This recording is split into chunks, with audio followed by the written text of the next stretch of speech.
bom dia para você. Tá começando o SC no ar, nova edição. Comigo, Marta Gomes. E comigo, Lucas Leal. Bom dia para você que está acordando conosco. Escrevemos hoje, juntos de você, uma nova história na trajetória do nosso SC no ar. A partir dessa quinta-feira, estaremos ancorando o jornal com nossa super equipe nas principais regiões catarinenses para levar para você a melhor informação. E nunca é demais te agradecer pela companhia e pela confiança, né, Marta Gomes? É isso mesmo, dia de estreia hoje e o novo SC no ar começa num dia muito especial. Hoje, aniversário de Florianópolis, 350 anos, Lucas. Dia de celebrar as nossas belezas, nossa cultura, o nosso desenvolvimento. E vai ser uma edição cheinha de novidades para você. Só que, me parece, que São Pedro não foi convidado para a festa. Eita. Não, viu, Lucas? Dá uma olhada no tempo, vamos ver como é que tá Florianópolis no dia de hoje, nessa quinta-feira. Quem já abriu a janela já percebeu, né? São Pedro Marta, não tá de bom humor, não. Olha aí, o drone do nosso querido Roberto Dumer. Ele capricha o dia amanhecendo em Floripa. Céu nublado, 24 graus agora. Será que tem chance de abrir, Lucas? Pois é, vamos esperar. Daqui a pouquinho Camila Levien chega aqui conosco no estúdio para atualizar os detalhes. Olha que imagem linda! Ilha da Magia, aniversário, comemoração, programação extensa, Marta Gomes.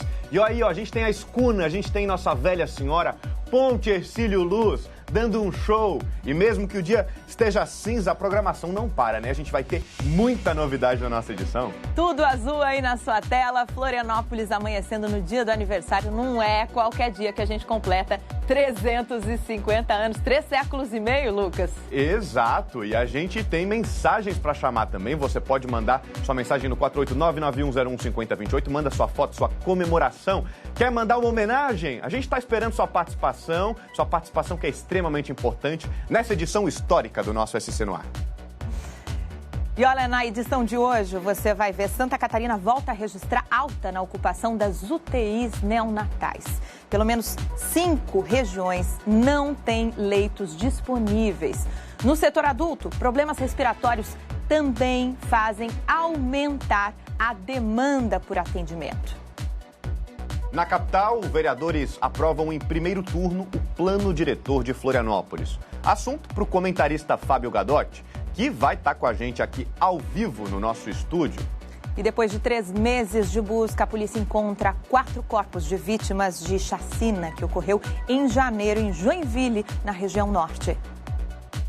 Governo do estado estuda implantar vigilância 24 horas na Ponte Hercílio Luz. Vocês lembram que a gente trouxe essa história aqui no nosso SC no ar? Desde o dia 13 de março, o cartão postal de Florianópolis está na metade apagado, na verdade, depois de furtos de fios que foram roubados. Bom, e a pergunta que não quer calar, será que o tempo vai firmar para a festa do aniversário de Floripa? A expectativa é grande e daqui a pouco ela chega. Camila Levien vem com a previsão do tempo para a capital, para todo o estado, nesse dia que é de festa em Floripa. Hoje é feriado. Vamos dar um giro, Lucas? Com certeza, Marta Gomes. A gente começa com o Balneário Camboriú, nosso litoral norte. Vamos dar uma olhada como é que está amanhecendo o balneário? 23 graus agora. Olha que cena bonita mesmo com céu fechado.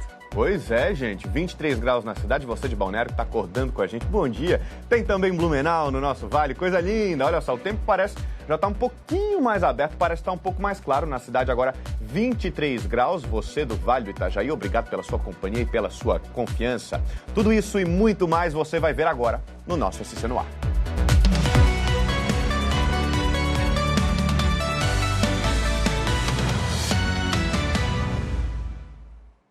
E olha, a Fiesc apresentou em Blumenau, no Vale do Itajaí, um estudo sobre a situação da duplicação da BR-470 de Navegantes até a cidade de Indaial, Lucas.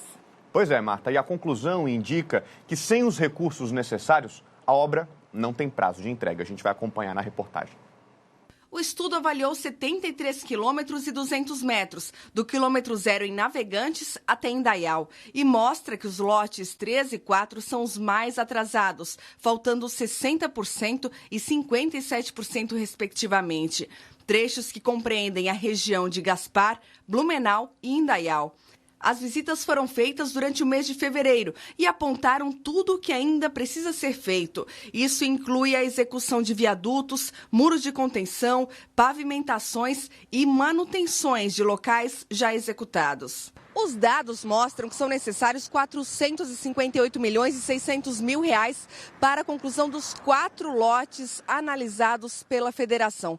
Isso representa 32% do valor total do contrato inicial da BR-470. Falta bastante serviço a ser executado e é uma preocupação muito grande que essa obra seja concluída num prazo curto. Vamos dizer, em 2 anos, ou no máximo em 3 anos. Então, a grande preocupação é que os recursos estão bastante escassos e há necessidade da alocação assim, ainda de aproximadamente 460 milhões de reais para poder concluir todos aqueles serviços contratados. Para a Fiesc é necessário buscar emendas parlamentares e promover uma mobilização junto ao governo federal para concluir a duplicação. É importante que tenhamos rodovias adequadas para potencializar o nosso estado, que é um estado que se destaca a nível nacional pela sua riqueza. Porém, com as rodovias que temos, há um grande prejuízo. E Santa Catarina perde muito com isso. Então, a Federação das Indústrias contrata um profissional, engenheiro sapurita, altamente especializado e com muita experiência, que faz uma avaliação de toda a malha rodoviária, tanto estadual como federal. O evento em Blumenau teve a presença do superintendente substituto do DENIT em Santa Catarina, Alisson Rodrigo de Andrade, que comentou o resultado do estudo. Há um desafio muito grande pela frente, do ponto de vista de projetos, com os quais nós também estamos andando, aqui dentro do DENIT, inclusive Santa Catarina, mas a manutenção vai ser um dos principais pontos, os principais aspectos que nós vamos focar para poder alocar melhor esses investimentos e transformar a qualidade da malha. Mas que é de suma importância essa proposta da Fiesc, porque a emenda dos parlamentares, que outrora ela não tinha grande validade, vamos colocar assim, ultimamente ela tem sido, os governos têm cumprido para a emenda, né? E ela poderia fazer sim um colchão para as obras, para que minimamente elas pudessem, independente do orçamento, né, andar contento. Para os empresários, o tamanho da necessidade de Santa Catarina de um transporte eficiente é proporcional ao tamanho da dificuldade para transitar na rodovia atualmente. A federação tem que cumprir a sua missão de alertar. Ela tem um trabalho de acompanhamento das rodovias fantástico, melhor que qualquer estado. Nós temos isso. E a nossa função e missão é alertar. E hoje é mais uma delas, de mostrar qual é a realidade, o que falta, o que tem que ser feito, o que a gente espera. Então, a cada troca de governo, a cada nova reunião, ressurge as esperanças. A gente está acostumado a ter esperança e um dia vai sair. E a 470 é a rodovia do futuro. Esperamos que o futuro seja logo. Bom, e agora vamos fazer um giro com os nossos repórteres pelo estado. A gente começa com a Beatriz Formanski, em Criciúma. Tá aqui ela, ó. Bom dia para você, Beatriz. Paulo Miller, aqui em Florianópolis. Pronto com o guarda-chuva. É assim que começa o aniversário da capital. E a gente começa com a Beatriz, né, Lucas? É isso aí. A gente vai falar que uma escola de Criciúma foi furtada 6 vezes só nesse ano. E agora deve receber um serviço de vigilância. A Beatriz vai explicar pra gente se já se sabe quem são esses criminosos na sequência. Paulo Miller. Bom dia, Beatriz. Oi, Lucas. Bom dia para você, bom dia para Marta, para todos que já nos acompanham aqui no SC no Ar. Pois é, 6 vezes só em 2023, só nesses 3 primeiros meses do ano, a escola que a gente está aqui na frente, no bairro Santa Bárbara, a escola Coelho Neto, já foi furtada aí 6 vezes. A gente tem uma reforma acontecendo nessa escola que foi beneficiada aí com alguns recursos para climatização, né, ar-condicionado, lousas digitais, né, que vão estar na escola, e por conta disso, esses benefícios aí também, todo o processo elétrico que precisa ser feito, implantado, renovado para receber esses aparatos tecnológicos, vem atraindo cada vez mais criminosos. A gente ainda não tem a informação se são realmente os mesmos criminosos que vieram aqui 6 vezes, mas as imagens das câmeras de segurança já estão com a Polícia Militar aí, que investiga esse caso também, para a gente ter mais desdobramentos e resoluções em relação a isso. Inclusive, nessa semana, teve aí um furto, né? Eles invadiram o local na madrugada, arrebentaram as portas, picharam as paredes e levaram aí, furtaram fios de eletricidade que foram furtados aqui dessa escola de Criciúma. O que se discute agora, né, em relação à Secretaria de Educação, principalmente, nesse esforço do poder público é, além das câmeras de segurança que já estão na escola, ter uma implementação aí de vigilância humana, né? Uma empresa ser contratada aí para fazer justamente essa vigilância, principalmente noturna, que é o período aqui em que os criminosos mais vêm invadir a escola para roubar esses aparatos tecnológicos que são um benefício conquistado pela escola, né? Que tem como objetivo aí aumentar a produtividade dos alunos e tudo mais. Infelizmente, isso vem sendo prejudicado por conta desses furtos. A gente tem ainda outras escolas que podem ser também beneficiadas com essa vigilância humanizada. Esses profissionais que vão vir aqui para as escolas, né, vigilantes aí terceirizados, que vêm para cá fazer esse monitoramento, principalmente aí para auxiliar a Polícia Militar na redução desses furtos. E além disso, Lucas e Marta, a gente teve também aqui ontem uma audiência pública com o objetivo aí de debater a segurança pública, principalmente as tecnologias de monitoramento aqui da cidade de Criciúma. Sabemos que não é só em Criciúma que tem furtos de fios, né? Mas esse também tem sido um grande problema aqui da cidade. Por conta disso, no Paço Municipal, na noite de ontem, foram reunidos aí vereadores, né? Pessoas representantes aí do Poder Executivo e principalmente o pessoal dos bairros, né, que estavam aí nessa audiência pública para debater soluções. E o que o município tem aí a priori como ações é a compra de, no mínimo, aí 2.000 câmeras inteligentes, que vão estar posicionadas em 500 pontos estratégicos da cidade para fazer esse monitoramento mais a fio, né? O convite também nessa audiência pública é que os bairros possam aí conversar, vizinhos aí, quem sabe comprar câmeras para colocar na rua e fazer esse monitoramento mais inteligente com o objetivo aí de diminuir a criminalidade, principalmente quando a gente fala de furto de fios aqui no sul do estado. Volto com vocês. Muito obrigado, Beatriz Formanski, atualizando informações importantes do nosso sul do estado. E olha, de lá nós vamos aqui para a capital, porque um passo importante para a Praia do Jurerê ser alargada. A gente vai falar desse assunto agora, porque o IMA, o Instituto de Meio Ambiente, acaba de entregar a licença ambiental para essa obra. Paulo Miller tem as informações. Boa notícia, hein, Paulo? Eu sei que você frequenta bastante Jurerê, tá sempre por ali. Boa notícia para nós, apesar do dia não tá muito convidativo para uma prainha hoje. O dia não está convidativo para a praia, né, Marta? Eu sei que não é só eu que frequento a Jurerê, né? A Marta dá de vez em quando o ar da graça por lá também. Mas antes, né, bem-vinda, Marta Gomes, à equipe do SC no Ar. Seja muito bem-vinda, viu? A casa é toda sua. Lucas Leal também, sucesso aí nessa nova empreitada, nesse novo SC no Ar. Com notícia boa, né, Marta, para a nossa Jurerê? Porque ontem, então, num ato oficial do governo do estado, lá na Casa da Agronômica aqui em Florianópolis, que é a residência oficial do governo do estado de Santa Catarina, o Instituto do Meio Ambiente, então, entregou para a Prefeitura de Florianópolis a licença ambiental, que era um documento ainda que estava faltando para que essa obra finalmente possa ser executada. Até porque a Prefeitura já fez o lançamento do processo de licitação, então a licitação já está na praça, mas a obra só poderia começar depois que houver essa empresa vencedora, se tivesse essa licença ambiental, e a licença agora já tem esse documento, já tem a autorização. Mas aí tem um detalhe, viu, gente? Depois que a licitação ela for concluída, essa obra lá em Jurerê, ela só pode iniciar depois que terminar a safra da tainha. A safra da tainha que começa ali no comecinho, né? No início ali de maio, dia 1º de maio. Então, para não interferir na pesca da tainha, a safra da tainha, que é tão importante para a economia da cidade, para os pescadores aqui de Florianópolis, essa obra começa só depois que terminar a safra da tainha. A previsão é que até dezembro o engordamento lá de Jurerê esteja pronto. Lá nos ingleses está quase na reta final ali, a praia está quase toda concluída. Canasvieiras a gente já tem ela um pouquinho mais gorda, digamos assim, já foi feito o alargamento já há algum tempo, então lá já deu certo. Ingleses também, o resultado deve ficar parecido com Canasvieiras. Expectativa agora então com Jurerê, até o final do ano a gente deve ter uma praia nova, assim como o SC no Ar, que começa hoje todo reformulado e todo novo. Mais uma vez, bem-vinda, Marta, e sucesso, viu, Lucas? Obrigado, Paulo. Sensacional, Paulo Miller. E a parte mais inspiradora dessa entrada ao vivo foi a moça correndo com chuva, Paulo, em pleno feriado. Isso sim é que é energia para começar bem o dia do aniversário de Floripa, hein? E a chuva está apertando aqui, viu? Até porque tem uma vasta programação hoje aqui em Florianópolis, né? Tem corrida, inclusive, o pessoal vai ter que correr na chuva, viu? Vai ter que ter coragem. Não é a mesma coragem que eu teria. Então tem que ter coragem. Talvez eu talvez eu pedalaria, né? Pegaria minha bike aí. Com certeza. Na chuva até iria de bike, mas correr não é muito minha praia, não. Mas o pessoal vai correr aí para parabenizar a Floripa. Grande ciclista Paulo Miller. Daqui a pouquinho a gente volta a conversar sobre as últimas informações desse aniversário de Florianópolis. E ó, nesse dia de celebrações, Lucas, uma convidada surpresa. Chuva apareceu para a festa, Paulo Miller falou, e a gente chama ela. Camila Levien, seja muito bem-vinda.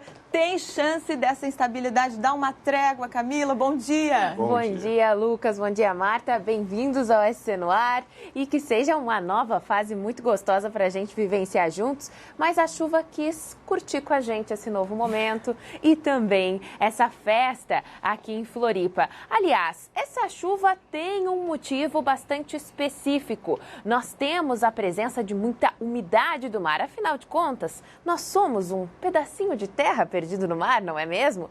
E é claro, essa chuva a gente já tinha anunciado por aqui. E inclusive assustou o pessoal de Angelina. Inclusive nós recebemos até um vídeo do nosso telespectador, o Sidney, que mostrou pra gente como é que tava a chuva por lá. Dá pra rodar o vídeo dele. Ele fala dedicado especialmente pra mim o vídeo dessa chuvarada que caiu por lá. Vamos ver.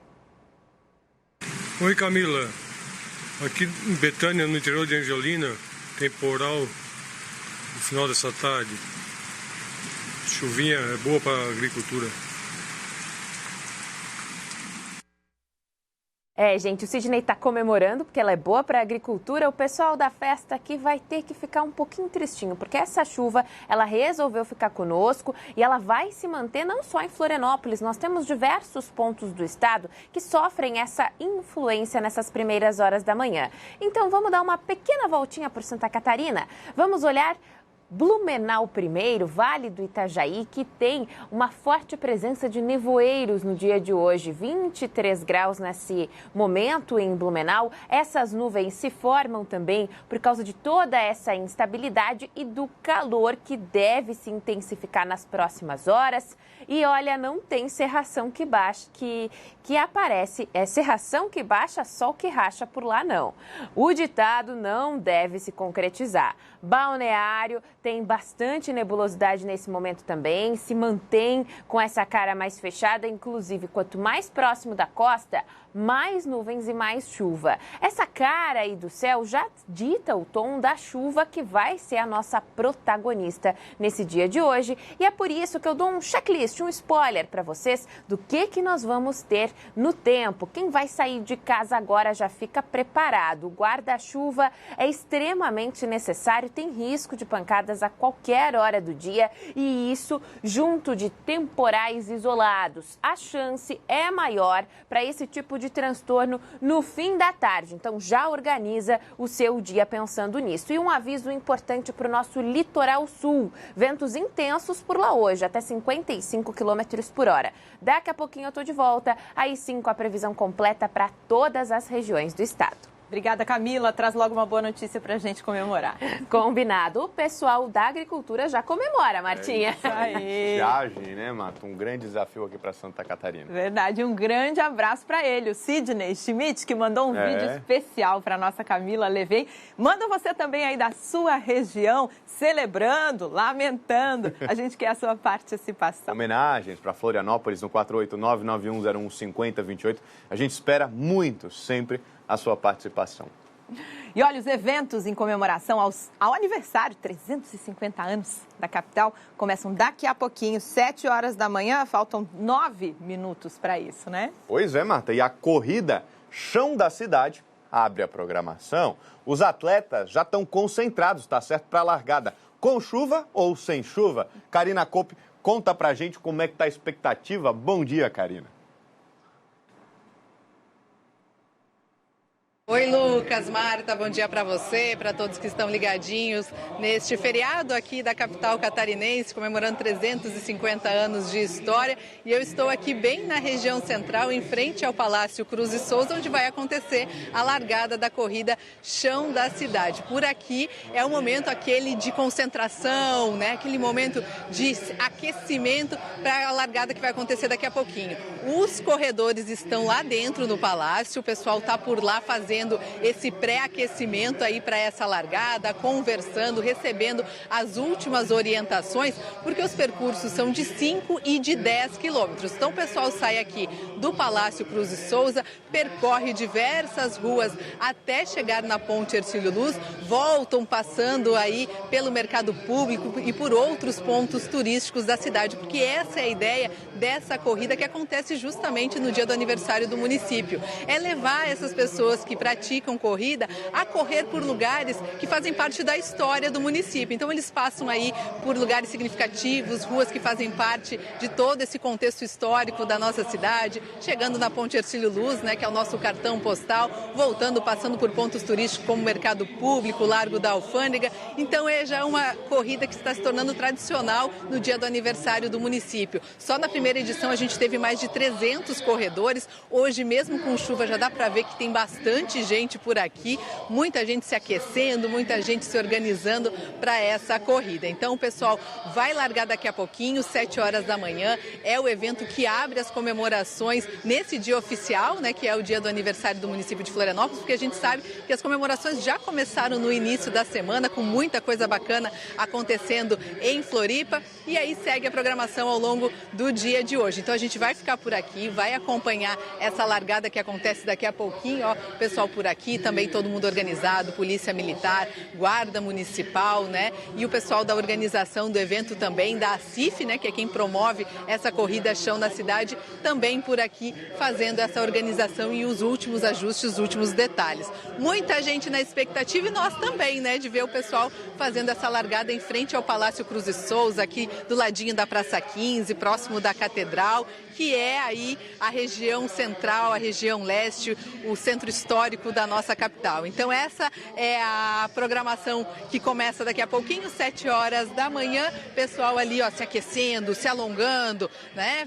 Se agitando o corpo aí, e mesmo com chuva, todo mundo, dá para ver todo mundo muito animado, pessoal que tira aí um tempinho do seu dia, do seu feriado, para praticar atividade física, para ter essa qualidade de vida, porque essa também é a ideia dessa maratona, dessa corrida que acontece aqui no Centro Histórico, que é levar a qualidade de vida para as pessoas, é fazer com que as pessoas fiquem estimuladas a ter aí atividade física no seu dia a dia. Então por aqui a gente vai continuar acompanhando. Daqui a alguns minutinhos acontece essa largada e depois, claro, a gente vai estar acompanhando também a chegada dos primeiros atletas, principalmente aqueles que fazem 5 e 10 quilômetros. Daqui a pouquinho a gente volta ao vivo aqui no SC no Ar. Marta, Lucas, por enquanto volto com vocês aí no estúdio.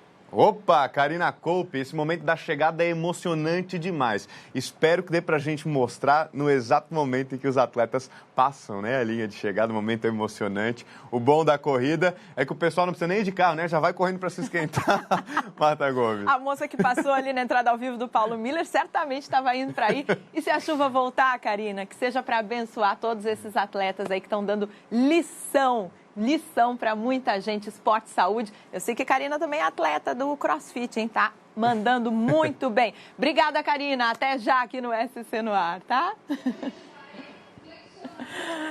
E olha, gente, começa hoje aqui na capital um evento na OAB que vai tratar do fim do trabalho totalmente remoto dos magistrados. A Danila Bernardes traz mais detalhes desse assunto que vem gerando bastante polêmica. Informações direto de Brasília. Oi, Marta. Oi, Lucas. Bom dia para vocês. Bom dia para você que nos acompanha. É um prazer estar bem cedinho aqui trazendo notícias de Brasília. E hoje já vamos começar com polêmica, viu? Tá vendo essa sala aqui, esse tribunal do júri vazio? Pois é, isso aqui é uma sala fictícia que é montada aqui no Congresso Nacional, mas se depender de muitos juízes do nosso país, as salas de verdade vão ficar assim, viu, vazias, porque eles querem trabalhar apenas de forma virtual. Essa é uma situação que está afetando a classe a ponto da OAB Nacional entrar com um pedido no Conselho Nacional de Justiça para que os juízes voltem a trabalhar presencial, isso por causa da pandemia, né? Eles ficaram afastados afetados por causa das regras do distanciamento social. Eles ficaram trabalhando apenas de forma virtual durante um período, só que quando foi meados de 2021, que eles puderam voltar ao presencial com a flexibilização das regras, alguns simplesmente não querem mais atender presencial nas comarcas e também nos fóruns. Só que a OAB Nacional garante que esse atendimento é muito importante. Ela foi até o Conselho Nacional de Justiça, entrou com esse pedido e aí o Conselho definiu que os juízes, os magistrados precisam sim fazer o atendimento presencial pelo menos 3 dias na semana e os outros 2 dias eles podem trabalhar de forma virtual. Nós conversamos aqui em Brasília com o vice-presidente da OAB Nacional, Rafael Orne, que inclusive é de Santa Catarina, e ele explicou por que é tão importante ter um juiz atendendo. Vamos ver. Toda vez que nós temos um fórum fechado, a dificuldade de acesso a um magistrado, nós temos uma dificuldade, na verdade, de acesso à justiça. Quem perde com isso é o cidadão, aquele que precisa, muitas vezes, de uma decisão judicial urgente, precisa de uma prestação jurisdicional e não encontra esse serviço disponível por estar fechado ou ausente a um magistrado no âmbito do fórum. Por isso, a necessidade de reconhecermos a importância da magistratura para a advocacia, para a cidadania e para a democracia. Por reconhecer a importância da atividade jurisdicional, é que a Ordem faz esse posicionamento no sentido de defender essa retomada das atividades presenciais com a harmonização com o atendimento digital. Pois é, gente, esse assunto vai ser discutido no Colégio de Presidentes dos Conselhos da OAB, que acontece hoje e amanhã em Florianópolis, onde o presidente nacional da OAB, o vice-presidente, também vão receber pessoas aí da área, lideranças, para poder discutir os desafios da profissão no pós-pandemia. E a gente está vendo aí que são muitos, né? É com vocês, Marta e Lucas. Tchau, tchau.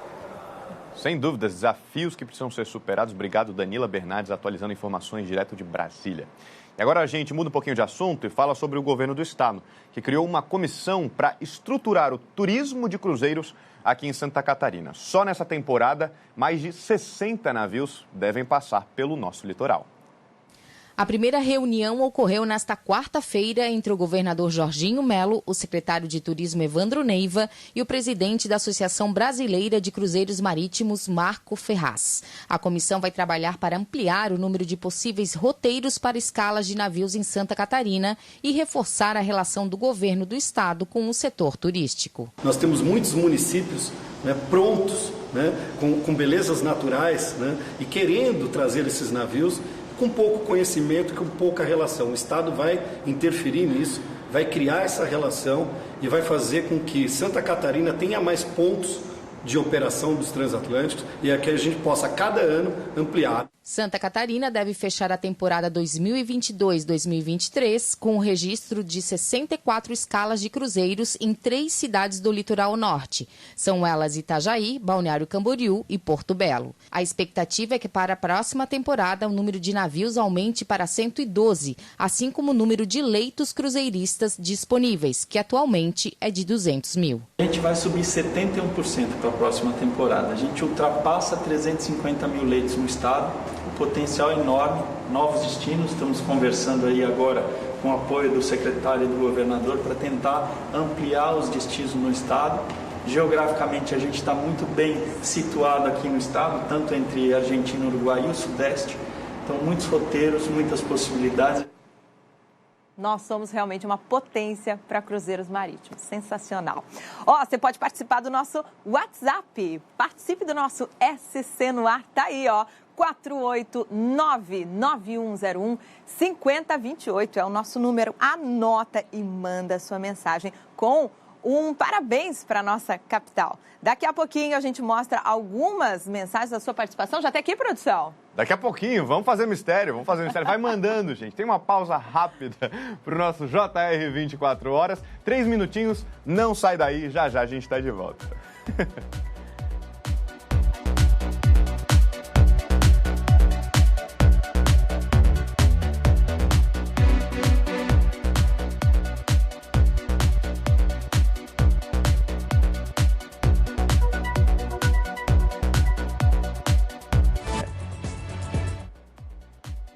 Estamos de volta ao vivo com notícias de Santa Catarina, sempre agradecendo pela sua companhia.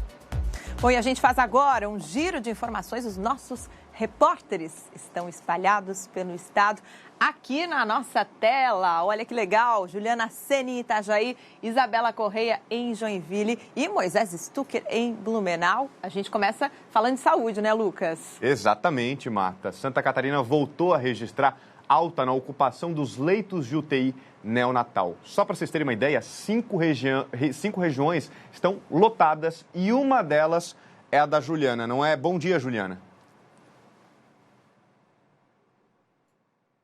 Oi, Lucas, bom dia para você também, para Marta, para todos que nos acompanham.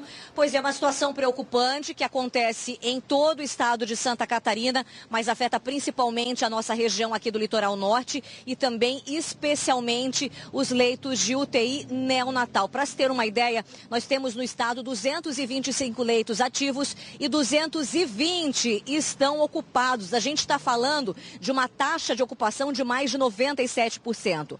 A Secretaria de Estado da Saúde alega que a procura vem aumentando devido a casos de doenças infecciosas virais, como a dengue, e doenças respiratórias. Aqui na nossa região da Foz do Rio Itajaí, são 65 leitos ativos entre adulto, neonatal e pediátrico, e há neste momento apenas 4 vagas disponíveis. Adulto e neonatal chegou na região a uma taxa de ocupação de 100% e agora a pediátrica está também aí no limite com 75% de ocupação. A gente está mostrando o único hospital infantil da região aqui no litoral norte, que é o Pequeno Anjo, e a taxa de ocupação dos leitos nesse momento é de 93%. A assessoria do hospital informou até o dia 15 deste mês foram realizados mais de 2.200 atendimentos, o que corresponde a mais de 100% do total do mesmo período do ano passado.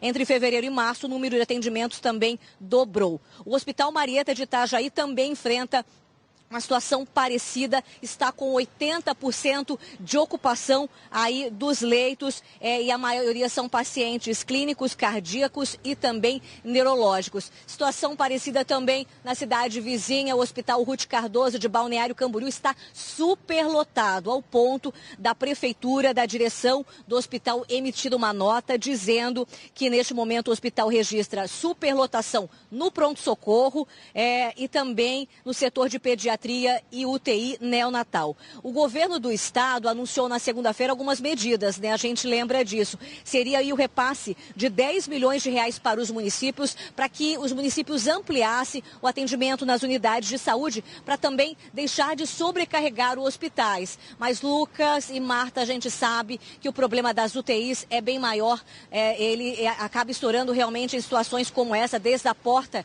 do pronto-socorro, mas quando chega na UTI é porque realmente o paciente já está em estado grave e daí só essa medida não resolve. Volto com vocês aí no estúdio. Juliana, obrigada pelas informações. E a saúde também preocupa em Joinville, no norte. Estamos aqui com a Isabela justamente para falar do assunto, porque nos postos de saúde a procura por atendimento aumentou 35% e até um gabinete de crise teve que ser ativado. Isabela Correia, bom dia e bem-vinda de volta à NDTV, né, Isabela? Alegria ter você na casa novamente. Atualiza as informações, por favor. Bom dia, Marta. Bom dia, Lucas, a todos que nos acompanham. Muito obrigada pelas boas-vindas. É muito bom estar de volta. Então, vamos atualizar as informações aqui sobre Joinville, porque os casos de dengue aqui na cidade vêm aumentando a cada dia, né? E isso refletiu diretamente no atendimento às unidades de saúde do município. Nós estamos em frente ao PA Sul aqui da cidade. Movimento, por enquanto, um pouco tranquilo, mas mesmo assim, bastante pessoas estão aguardando esse atendimento. Os atendimentos vêm aumentando, como eu disse ali no início, diariamente, né? Em média, são registrados aqui no município 50 novos casos confirmados de dengue. Desde o início do ano, já foram também confirmados em Joinville mais de 1.100 casos dessa doença aqui na cidade. Por esse motivo, foi criado então esse gabinete ontem pela prefeitura, onde já teve uma reunião. E o prefeito Adriano Silva determinou que sejam desenvolvidos planos de trabalho para aplicação já em curto prazo, para acelerar esse atendimento e também aumentar, já que a gente vê que a procura é muito grande. A nossa equipe de reportagem fez uma ronda em algumas unidades ontem à noite, finalzinho da tarde para a noite, e também conversou com algumas pessoas que aguardam pelo atendimento cerca de 3 até 4 horas, pessoas que precisam desse atendimento médico. Esse gabinete, ele é formado, esse gabinete de crise é formado pela Secretaria de Saúde aqui de Joinville, o Hospital Municipal São José e as Secretarias de Governo, Comunicação e Segurança Pública e também a Procuradoria-Geral do município. Também, então, agora, aguarda-se esse reflexo dessas medidas que devem ser colocadas já em prática o mais rápido possível, porque as pessoas estão precisando e muito. Quando a gente está doente, nós sabemos, o quanto é necessário esse atendimento o mais rápido possível. Além disso, também a Prefeitura planeja fazer ações mais efetivas de fiscalização para conter o avanço da doença da dengue aqui em Joinville. Eu volto com vocês. Muito obrigado, Isabela Corrêa, atualizando importantes informações do nosso norte catarinense. Já tem mais novidades com ela. Agora a gente passa também para a região do nosso vale com Moisés Stucker, porque um cão-guia foi impedido de entrar em uma lanchonete de Blumenau. O caso, claro, gerou revolta. Moisés Stucker explica para a gente o que aconteceu e também traz detalhes sobre a repercussão. Bom dia, Moisés. Olá, Lucas, bom dia para você, bom dia a todos. Primeiro, deixa eu desejar um feliz aniversário para Florianópolis, 350 anos. Parabéns a todos vocês que moram nessa capital maravilhosa do nosso estado de Santa Catarina.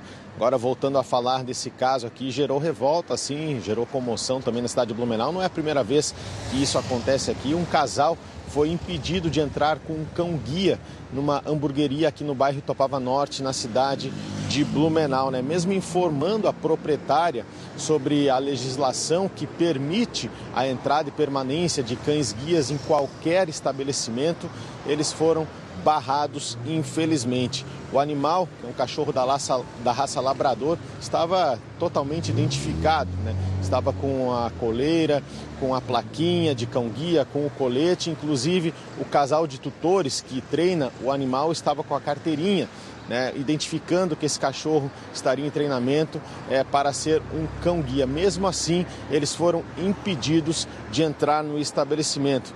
Depois de toda a confusão, Lucas, infelizmente, veio o pedido de desculpas, Após o que aconteceu, uma das proprietárias conseguiu entrar em contato com esse casal de treinadores e pediu desculpas pelo acontecido. Para eles, o casal de treinadores, a falta de informação dificulta muito o trabalho de treinamento desses animais. O casal que treina Jet explica que a intenção de divulgar sobre o que aconteceu é promover justamente essa educação e essa informação para todas as pessoas, para que fatos semelhantes não aconteçam novamente. O cachorro em treinamento, existe a legislação, então, que permite que esse cão entre e permaneça em qualquer local, inclusive bares e restaurantes, Lucas?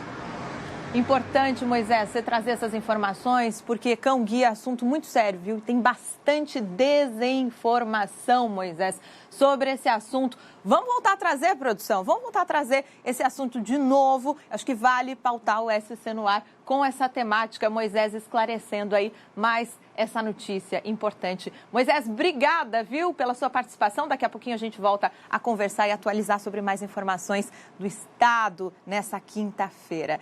Do Vale do Itajaí, a gente vai ao vivo com a Karina Kopp, ela que já está lá no centro da cidade, com o secretário de Turismo de Floripa, para falar da expectativa para esse dia de festa aqui na capital.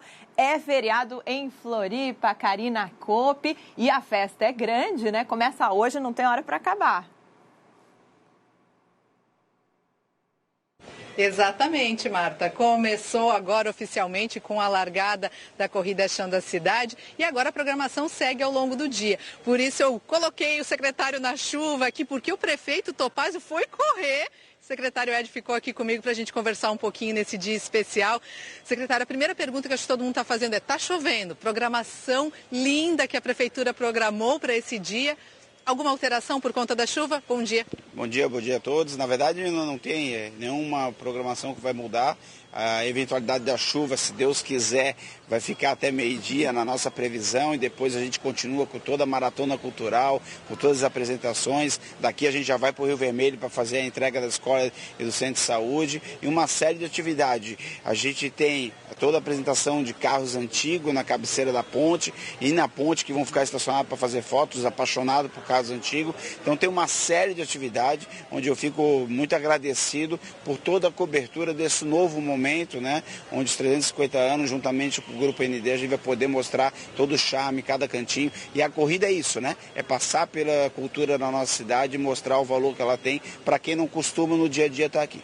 Secretário, eu lhe pergunto com relação às 3 áreas que se administra, né? Turismo, cultura, esporte. Nesses 350 anos do município, como você vê essas 3 áreas? Como que a gente está hoje quando a gente fala em turismo, quando a gente fala em cultura e quando a gente fala em esporte aqui no nosso município? Eu acho que o turismo é mais ou menos a nova logo que vocês criaram do novo momento, né? É um abraço em todo o movimento cultural e esportivo. Onde a gente faz um evento de esporte como uma Copa Davis, é fazer turismo pela cidade. Quando a gente faz uma maratona cultural, onde a gente investe quase 500 mil de lei de incentivo, é também fazer turismo. Então agora a gente começa a conectar para o Brasil todo e para o mundo que Florianópolis tem uma série de calendário. Começou no aniversário da cidade, mas vai se estender em abril, em maio, porque é um momento de a gente mostrar e fortalecer o que a gente tem de melhor de esporte na nossa cidade, o que a gente tem de melhor na cultura na cidade, e envelopando isso é promover o turismo, que é onde a gente vai mostrar que a cidade é turística e é pujante o ano todo. E nada melhor do que a gente abrir as comemorações com uma corrida, porque como tem crescido a adaptação das pessoas, né? As pessoas cada vez mais têm procurado esportes como a corrida na nossa cidade e o incentivo tem acontecido também, né? Eu fico muito feliz que isso é uma programação que a gente vem fazendo há mais de 3 anos, né? Fortalecendo corridas, aulas de atividade esportiva, academia na beira-mar, com o objetivo é a gente tirar o pai, a mãe, a avó dentro de casa e começar a se exercitar, né? Aquela pessoa que corre uma corrida vai correr todas. Aquela que começa a fazer uma caminhada na beira-mar passa a querer ter o desafio de fazer uma corrida de 3 km ou de 5. Então, cada vez mais a gente se torna uma cidade realmente, verdadeiramente mais humana, mais esportiva, e uma pessoa que pratica esporte é uma pessoa que está com a cabeça, com a mente aberta, oxigenada, cuidando da família e com certeza com mais bem-estar ao seu redor do trabalho, da família, das crianças, dos avós. Então eu tenho certeza que a gente está no caminho certo e com certeza ainda vamos resgatar muita gente que deixa de praticar esporte porque desacreditou ou desanimou ou está na depressão. E esse é um movimento que a gente está fazendo, é contornar esse meio todo e fazer a capital ser a capital esportiva do país. Perfeito. Obrigada, secretário. Parabéns aí pelos 350 anos. Eu só não corri para dar entrevista. Tá certo, isso aí. Eu também corri para ficar aqui conversando com o secretário, levando as informações para o pessoal que está aí de casa. E ó, já tem gente chegando, dá para acreditar, o pessoal já fez a volta e os primeiros já estão chegando. E a gente vai continuar acompanhando e traz todos os detalhes no Balanço Geral. Por enquanto eu volto com vocês aí no estúdio, mas daqui a pouquinho a gente volta com mais informações sobre esse dia especial aqui para a capital do estado. Volto contigo aí no estúdio, Marta, Lucas. Sensacional, Karina. O secretário escapou da corrida, hein? Boa justificativa. Tá bonita a camiseta, você viu? Tá muito bonita. Toda chamativa, colorida. Como Floripa merece. É verdade. E olha, tem polêmica, viu? Em Florianópolis, às vésperas do aniversário da cidade, a Câmara de Vereadores aprovou o projeto de revisão do plano diretor. Agora o texto volta ao plenário do Legislativo para uma segunda votação no final do mês de abril. Qualquer equipamento tecnológico que precisa de uma fonte de energia depende de uma boa rede que garanta a estabilidade do funcionamento e que não fique sobrecarregada. Mas a realidade das escolas do estado é outra. Redes antigas e que não são capazes de suportar a evolução tecnológica dos equipamentos. A Secretaria de Estado da Educação adquiriu mais de 3.700 lousas digitais para substituir os quadros como esse aqui e também 4.000 mini-computadores, mas a instalação desses equipamentos depende de uma rede elétrica que dê o suporte necessário. Aqui no Instituto Estadual de Educação, por exemplo, todas as salas contam com a... A gente teve um pequeno erro, a gente exibiu outra matéria, agora sim a gente vai exibir a matéria correta do plano diretor, entender como está o cenário e como fica, a partir de agora, essa previsão para os próximos meses. Olha só. A sessão plenária começou às 4 horas da tarde, mas a votação do projeto só depois de 7 da noite. A decisão foi por votar em blocos. A rejeição de 40 emendas foi aprovada de forma unânime, ou seja, recebeu o voto de 23 vereadores. Já o projeto de revisão do plano diretor ganhou a aprovação de 19 parlamentares. 4 votaram contra. Véspera de aniversário da cidade, a gente conseguiu aprovar um plano diretor, um diploma que pretende melhorar a vida das pessoas lá no bairro, em suas casas. Então eu avalio como muito positiva a sessão. Teve entendimentos contrários e a gente respeita, a gente vive numa democracia, mas eu acho que o bem prevaleceu. Agora o projeto volta a ser discutido daqui 30 dias, determinação que faz parte do regimento interno quando se fala de habitações e interesse social do município. Por aqui, a segunda votação não deve enfrentar resistência. O líder do governo na Câmara aposta na aprovação da segunda votação, que deve ocorrer em 24 de abril.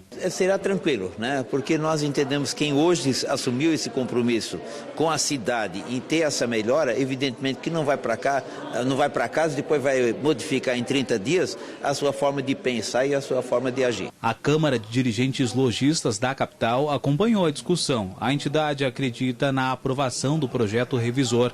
Segundo a CDL, os vários setores locais e a própria comunidade ganhariam com as mudanças. Foram 7 anos de aguardo por esse momento.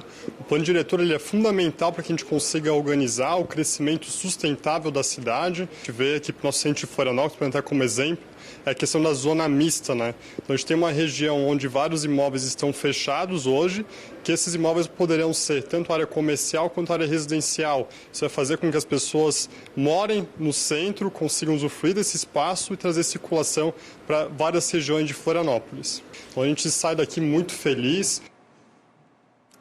Temas muito caros a Florianópolis e muito polêmicos. Por isso, sobre esse assunto, a gente conversa agora com o colunista Fábio Gadotti, que acompanhou toda a votação na Câmara e está chegando para somar a nossa equipe do SC no Ar. Bom dia, Gadotti. Bom dia, Marta. Bom dia, Lucas. Bom dia a todos que acompanham o SC no Ar.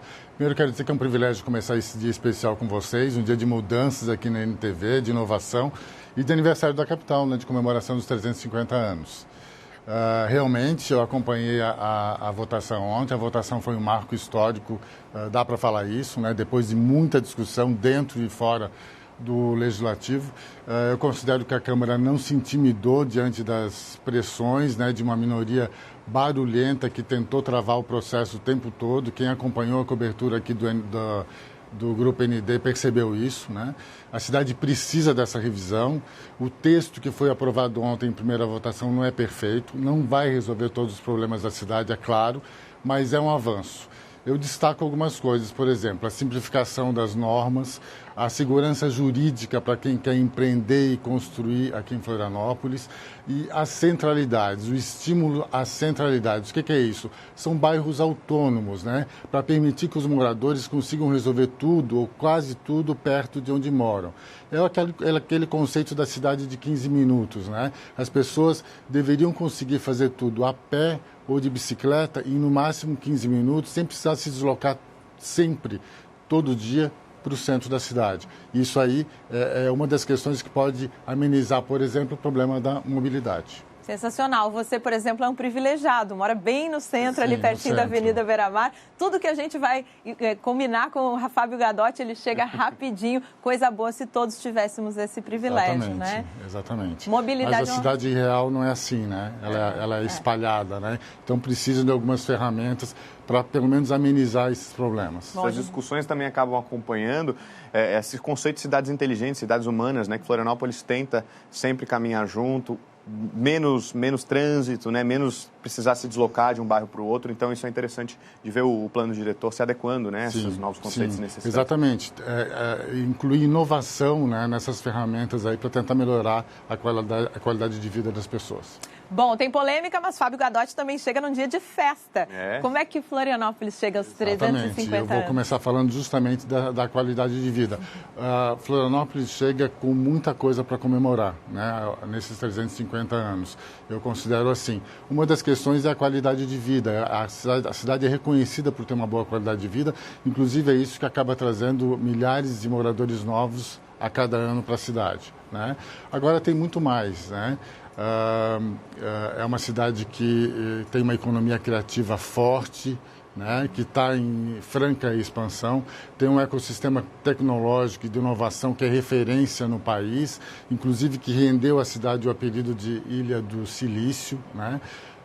É uma cidade que sai a temporada, entra a temporada, sai a temporada, figura entre os principais destinos turísticos do país, né, muito em função das nossas praias, e é uma cidade também, isso é legal enfatizar, que valoriza a cultura tradicional manezinha, não deixa morrer, porque é muito bacana isso, né? Agora, esse momento de festa também pode ser, acho que deve ser um momento de reflexão, né, sobre a cidade que a gente quer nas próximas décadas e como a gente vai enfrentar problemas históricos, ocupação irregular, saneamento, preservação do meio ambiente, né, que é aquela velha discussão como conciliar desenvolvimento econômico com a preservação ambiental. E também um dos desafios importantes que eu considero é garantir uma cidade cada vez mais inclusiva socialmente. Sensacional, que presença assertiva te receber aqui hoje no SC no Ar, você que está sempre por dentro dos bastidores das decisões que vão mudar a região. Obrigada, Fábio Gadotti. Obrigado. Um bom dia a todos e especialmente a quem está em Florianópolis comemorando o aniversário de 350 anos.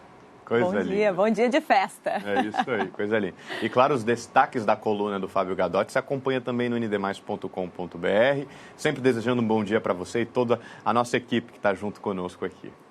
Gente, uma ação conjunta do governo do estado com a Celesc e entidades vai mapear e reparar a rede elétrica das escolas estaduais de Santa Catarina. O objetivo é que a estrutura comporte novos equipamentos tecnológicos que já foram adquiridos pelo estado. Olha só. Qualquer equipamento tecnológico que precisa de uma fonte de energia depende de uma boa rede que garanta a estabilidade do funcionamento e que não fique sobrecarregada. Mas a realidade das escolas do estado é outra. Redes antigas e que não são capazes de suportar a evolução tecnológica dos equipamentos.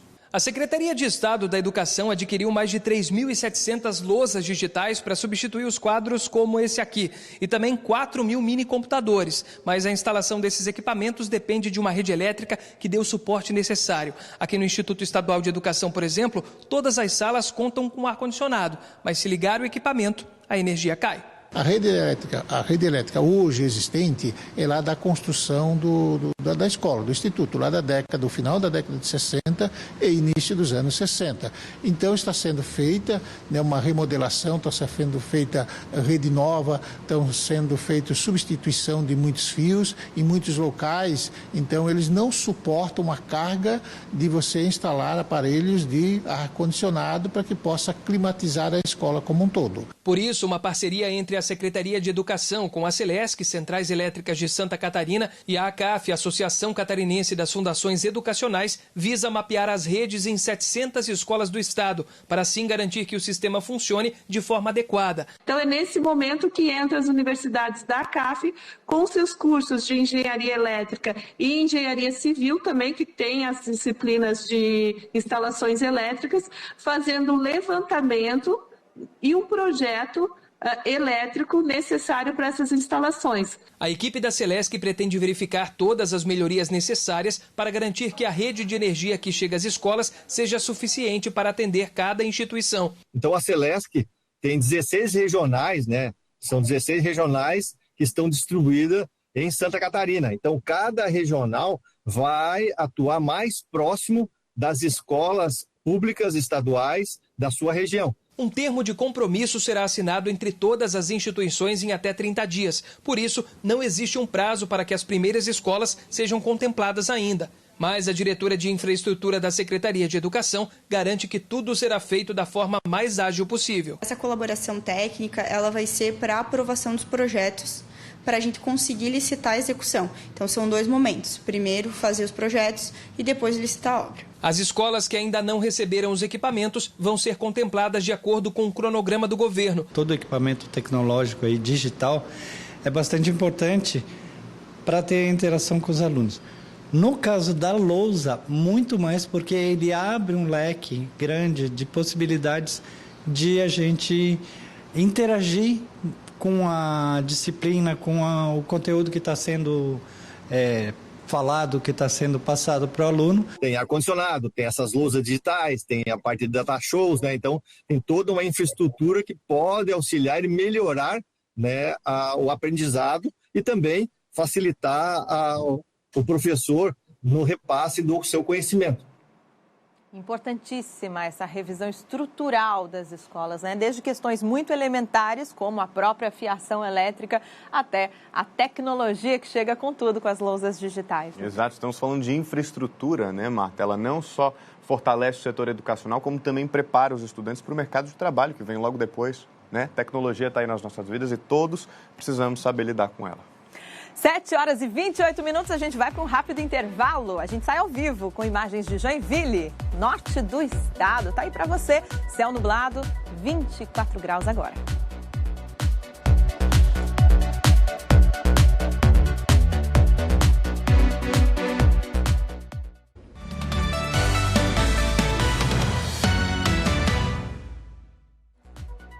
(7h32), estamos ao vivo, de volta para toda Santa Catarina, trazendo as primeiras e mais importantes informações do nosso dia.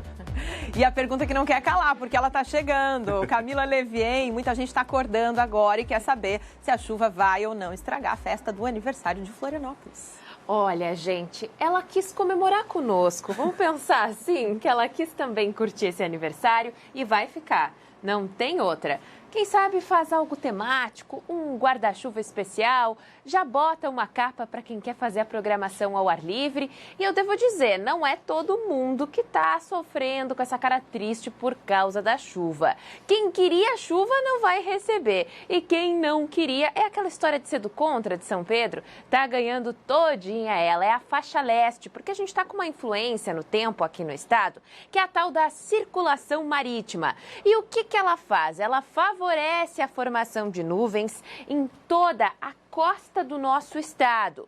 É um movimento de transporte de umidade que vem do mar em direção às áreas litorâneas de Santa Catarina. Inclusive, a gente consegue perceber a intensidade de nuvens bem carregadas que estão aqui em tons vermelhos na tela. Toda vez que a gente tem esses núcleos vermelhos pipocando no satélite, já é sinal de atenção. Tem, inclusive, risco de temporais para o fim do dia de hoje. Essa chuva, ela vai continuar caindo em forma de pancadas ao longo de toda a quinta-feira para todas as cidades que ficam aqui na faixa leste, o que vai desde o sul até lá o norte do estado. Lá no oeste, eles que tanto pedem chuva, a realidade é bem diferente. As pancadas, elas podem cair nessa área apenas no fim do dia e vem depois de uma quinta-feira muito quente e abafada, com uma presença até intensa do sol. Vejam que nós temos uma máxima de 36 graus para Joaçaba. É uma temperatura bastante elevada, até se estivéssemos no verão. Máxima de 30 em Joinville, 32 em Criciúma, áreas que devem ter uma presença mais significativa das nuvens, mas que também tem uma elevação de temperatura, o que deve deixar o dia com uma sensação pesada, até mesmo abafada. E isso vale também para Floripa. Apesar da gente sentir um pouquinho o vento sul, isso não vai ser suficiente para aplacar essa sensação de abafamento que deve nos acompanhar nesse aniversário.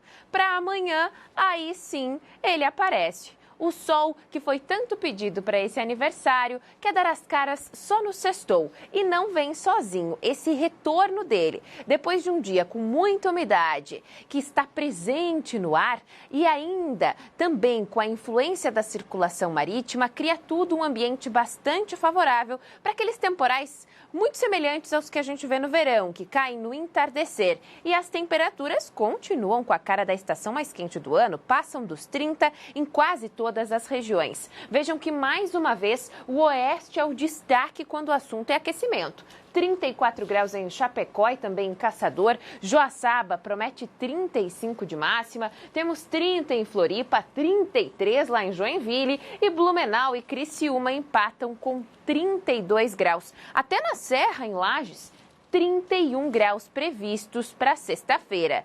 E para hoje eu tenho um aviso importante, não no céu, mas no mar.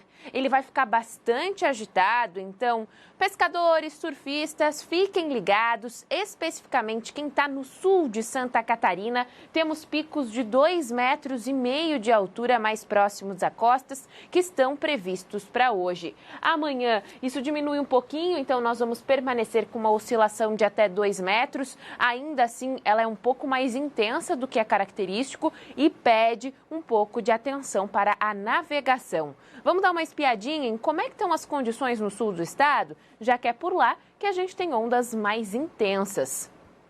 A gente acompanha aí na tela o Litoral Sul, Praia da Ferrugem, que é bastante buscada pelos surfistas justamente pela intensidade das ondas. Um aviso bastante importante, principalmente para quem curte fazer esportes náuticos, é o vento, ele está intenso, estamos prevendo rajadas de até 55 km por hora. Então dá para dar uma relaxada, né, gente? Quem sabe hoje não é o melhor dia para fazer esse tipo de atividade. Deixa para o fim de semana que daqui a pouquinho eu volto para contar sobre ele. E aí vocês podem manter esse sorriso, que o solzinho que vocês estão me pedindo, ele está guardado, tá vindo. Estamos te esperando para uma segunda entrada, Camila.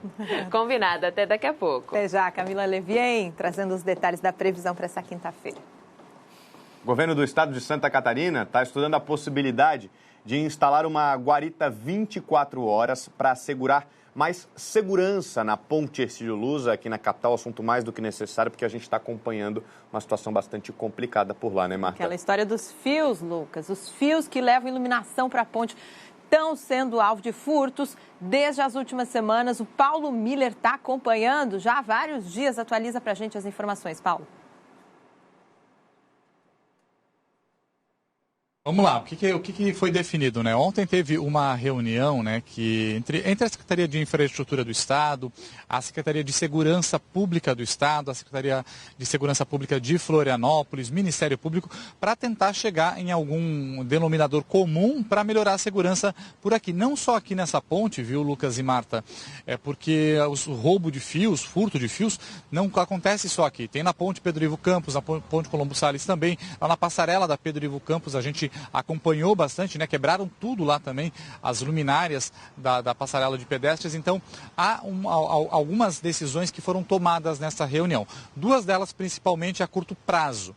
A primeira delas é que, neste momento, quem faz a segurança tanto das pontes Pedro Ivo Campos, Colombo Salles, quanto da ponte Hercílio Luz, é a Polícia Militar e a Polícia Militar Rodoviária Estadual, que são as duas instituições que cuidam da segurança porque são patrimônios estaduais. Então, eles que fazem a segurança e também o vídeo monitoramento, acompanham o vídeo monitoramento. Então, a primeira ação a curto prazo seria passar esse monitoramento 24 horas para a Secretaria de Infraestrutura do Estado, que passaria a fazer esse controle das câmeras e das imagens das pontes, para tentar minimizar essa questão dos furtos. Uma outra medida também a curto prazo seria então a instalação dessas guaritas. As guaritas não só aqui na ponte Hercílio Luz, mas também na Colombo Salles e na Pedro Ivo Campos. Uma guarita em cada ponte, onde teria vigilantes, né, vigilância patrimonial, para cuidar das pontes e cuidar também para que esse pessoal não vá para as pontes para roubar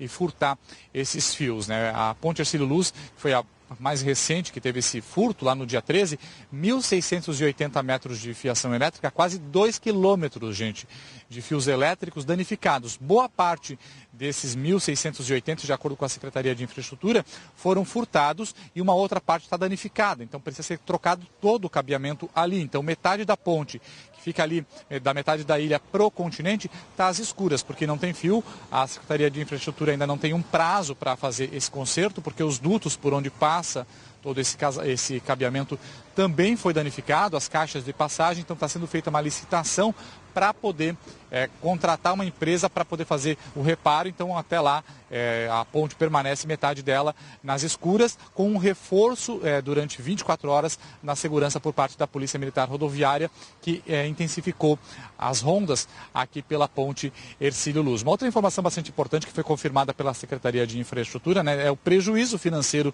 desse furto aqui na ponte Hercílio Luz, mais ou menos aí entre 25 mil e 30 mil reais, falando só dos fios. porque ainda não há um cálculo exato de acordo com o Estado, com relação aos dutos, as caixas de passagem lá também, que também tem outro custo e no final das contas quem vai pagar essa conta é o contribuinte, é o catarinense. Então tem essas duas medidas, essas duas ações a curto prazo, enquanto outras ações ainda estão sendo discutidas na esfera administrativa do governo para tentar resolver esse problema que não é de hoje, Lucas e Marta.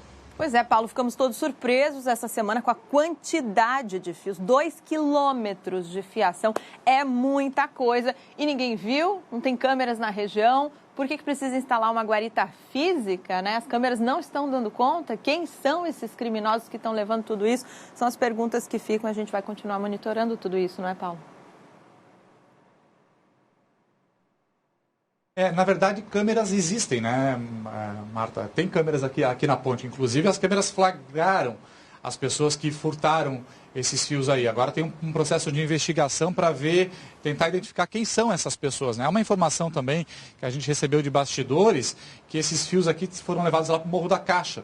Então, há uma investigação por parte da Polícia Civil para saber quem está sendo vendido esses fios, né? Então, tem câmeras, as câmeras estão funcionando, as pessoas foram flagradas, mas o problema é identificar essas pessoas, né? Porque são pessoas diferentes que atuam aqui na ponte levando esses fios, viu, Marta? Sensacional, Paulo Miller esclarecendo aí, trazendo as informações que é importante não só monitorar, mas também agir rapidamente quando esse crime é flagrado. Obrigada, ação. Essa acho que é a palavra, né? Efetividade, tanto da Polícia Militar quanto do Governo do Estado, e, sobretudo, participação da população para garantir que a ponte, esse Luz Velha Senhora, siga acesa, que é o mínimo, né, gente? Obrigado, Paulo Miller, atualizando informações importantes aqui da região da Grande Florianópolis. Você já mandou mensagem para o nosso WhatsApp? A gente quer a sua participação. 48991015028, ainda vou decorar esse número. Manda sua mensagem pra gente, um parabéns pra nossa capital, manda cenas da sua região. Camila falou que no oeste o tempo tá firme, diferentemente do litoral. Opa, já tem participação na tela, coisa boa. Vamos começar com mensagem da Catarina, olha só, parabéns Florianópolis, Lucas e Marta, essa dupla é imbatível, coisa linda, Catarina, obrigado pela mensagem, muito sucesso para vocês, para todos nós, obrigado pela participação. Tem mais Catarina, mensagem? Muito bem acompanhada, fala a verdade. Naime também está com a gente, mandou até foto, ó. Bom dia, Floripa faz aniver, mas quem ganha o presente somos nós. Bem-vindos, Lucas e Marta. Muito obrigada pelo carinho, Naime. Sensacional. É isso aí, a gente conta muito com vocês para reescrever essa história aqui no nosso SC no Ar. A Jane disse, bom dia, que lindos vocês dois fazendo o jornal hoje. Jane, muito obrigado pela participação, é um prazer acordar junto de vocês. E tem mais, Itamar também está de olho. Bom dia, Martinha e Luquinha. Sejam muito bem-vindos ao nosso cafezinho de todas as manhãs. Muito bom acordar com vocês, viu? Obrigada pelo carinho, sensacional. Se não mandou mensagem, 48991015028. Gente, a falta d'água em Criciúma, no sul do estado, está gerando polêmica. O PROCON notificou a Casan em busca de respostas. Assunto para Beatriz Formanski, que está chegando ao vivo conosco para trazer mais detalhes. Oi, Beatriz. Oi, Lucas. Pois é, essa empresa aí, o Casan, pode ser multada em até 20 milhões de reais, né? Essa multa pode variar entre 1.300 e 20 milhões de reais, né? 1.300 reais e 20 milhões de reais aí que podem ser autuados por conta dessa notificação do PROCON aqui de Criciúma. Para a gente entender um pouquinho de por que o PROCON notificou de fato a Casan, não é de hoje essa novela aí da história de muitas casas, né? Muitas residências e pessoas aqui de Criciúma e de toda a região sul do estado que tem a falta de água aí constantemente como um dos obstáculos para seguir normalmente com a vida, né? Por conta desses episódios que se repetem sempre, o PROCON decidiu então notificar a Casan justamente pedindo uma resposta, pedindo uma explicação de por que essa falta de água está sendo tão constante aqui nas residências, principalmente dos criciumenses, né? Essa notificação é uma base aí para entender de fato por que acontece esse desabastecimento. O prazo então é que a Casan tem até amanhã para dar uma resposta. E caso essa resposta seja inconclusiva, né, de acordo com a avaliação do PROCON, essa multa aí pode ser aplicada de acordo com uma sanção administrativa por conta aí de um dano causado a toda a coletividade. E a multa, o valor realmente assusta, né? Varia de R$ 1.300 até 20 milhões de reais. A gente segue aí acompanhando toda essa situação, já que o PROCON também pede algum tipo de beneficiamento para os consumidores que foram lesados de alguma forma, né? Dias aí sem ter água encanada em casa. Tudo isso a gente segue acompanhando, a Câmara de Vereadores também num processo de comissão para tentar entender o porquê que esses desabastecimentos estão sendo tão constantes aqui na região sul do estado. Volto com vocês. Obrigada, Beatriz. Sem água não dá para ficar. E do sul do estado a gente vai para o oeste agora, falar com o Gilvan Petri, porque foi reativado em Chapecó o Comitê de Saúde Agropecuária. O grupo deve discutir ações preventivas de sanidade animal no município. O Gilvan Petri traz as informações. Oi, Gilvan. Bom dia, Lucas. Bom dia, Marta. Bom dia para todos que nos acompanham neste início de manhã aqui no SC no Ar. Pois é, esse grupo ele é formado por cooperativas, produtores, também sindicatos, a própria Secretaria de Agricultura e Forças de Segurança. Para quê? Para ir até as propriedades, fazer a educação, a orientação aos produtores e também uma forma de controle e evitar que doenças entrem aqui no estado de Santa Catarina. E, claro, levem prejuízos tanto para a produção quanto para o rebanho. Posteriormente, será formada uma comissão com representantes de cidades aqui da região oeste do estado de Santa Catarina, também para fomentar esse tipo de atividade, já que nós estamos tratando sobre a influenza aviária que traz prejuízos a tantos estados, mas que ainda não chegou a Santa Catarina. E aí a ideia é formar esta força-tarefa e evitar que essa doença entre aqui no estado de qualquer forma, enfim, por todas as regiões aqui do estado de Santa Catarina. Então a gente vai continuar acompanhando esta situação, claro, com atenção e também ouvindo a orientação dos especialistas quanto a este problema. Lucas e Marta.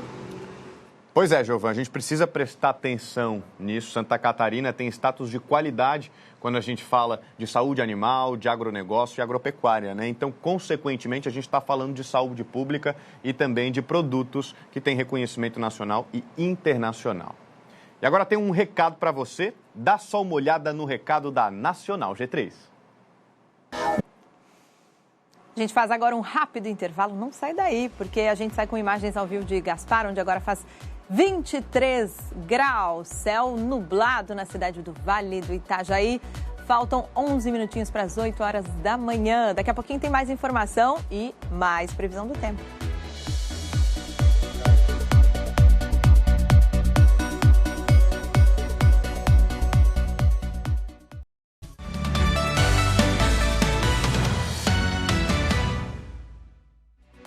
(7h53), estamos ao vivo de volta para toda Santa Catarina. Olha, agora de manhã está acontecendo a Missa do Lava Pés, o tradicional evento que faz parte das celebrações do Senhor dos Passos, agora esse ano, 2023. E o evento está esperando receber mais de 50 mil pessoas até o fim de semana. Karina Kopp conta pra gente como está a movimentação. Oi, pessoal. A gente está aqui dentro da capela do Hospital de Caridade. Até vou falar baixinho porque a missa já começou, a cerimônia de lava-pés já está acontecendo. O pessoal aqui nesse momento, então, fazendo esse ato aí de fé, de devoção. E como vocês disseram, é aí a primeira programação com relação à procissão do Senhor dos Passos. Então, para a gente saber aí o cronograma organizado para os próximos dias, que começou agora, José Hipólito comigo, coordenador da procissão do Senhor dos Pés. Hipólito, essa é a primeira de uma série de eventos que passam a acontecer até o final de semana, quando de fato acontece a procissão. Bom dia, explica pra gente. Bom dia, ouvintes. Nós temos essa é uma das cerimônias, já tivemos outras. Nós temos 3 tríduos, né, que são as missas de quarta, quinta e sexta-feira, às 19 horas, com a participação nessas missas dos seminários. Ontem a gente teve o seminário de Maluz, hoje nós teremos o propedêutico e amanhã nós teremos o seminário de Azambuja. Logo em seguida, no sábado de manhã, nós teremos a procissão do carregador, que os fiéis levam as alfaias da procissão daqui da capela até a catedral. E no sábado às 17 horas nós temos uma missa solene aqui na nossa capela, em homenagem ao Senhor dos Passos. Logo em seguida, às 20 horas, teremos a translação das imagens, né, em procissão, do Senhor dos Passos, Nossa Senhora das Dores, até a catedral. No domingo de manhã, nós teremos a missa às 9 horas e logo em seguida, às 16 horas, teremos uma missa com um encontro, né? Logo após o encontro, as imagens retornam aqui para a nossa capela. Convidamos a todos a participarem dessa solenidade. Perfeito, obrigada, Hipólito. É isso, ó, a igreja, a capela está cheia, o pessoal então nesse momento faz aí então essa cerimônia de lava-pés, né, um por um, eles vêm com um paninho, né, aproveita esse momento para rezar. Rapidamente, só antes de a gente encerrar, está aqui comigo o Padre William, ele vai explicar rapidamente para a gente qual é o significado, Padre, desse momento para os fiéis. Bom dia. Bom dia a todos nós telespectadores. Então, Nosso Senhor disse, deixai vir a mim as criancinhas. Esse é um momento tradicional onde as crianças, as mães, os pais trazem as crianças para lavar os pés de Nosso Senhor dos Passos, muitas vezes até cumprindo alguma penitência, ou cumprindo de fato alguma promessa. E nós temos a igreja hoje cheia de crianças, que é uma maravilha. E todos se envolvem, né? Todo mundo quer lavar os pés do Senhor dos Passos. É uma devoção muito bonita, tradicional aqui para a nossa cidade, nossa região, e que faz a fé do povo crescer e se manter viva. Diante de tantas situações que nós vivemos, o povo se reúne, né, em volta do Senhor dos Passos, lavando os seus pés, colocando como que suas lágrimas nos pés do Senhor dos Passos, né, e depositando no Senhor dos Passos toda a sua vida.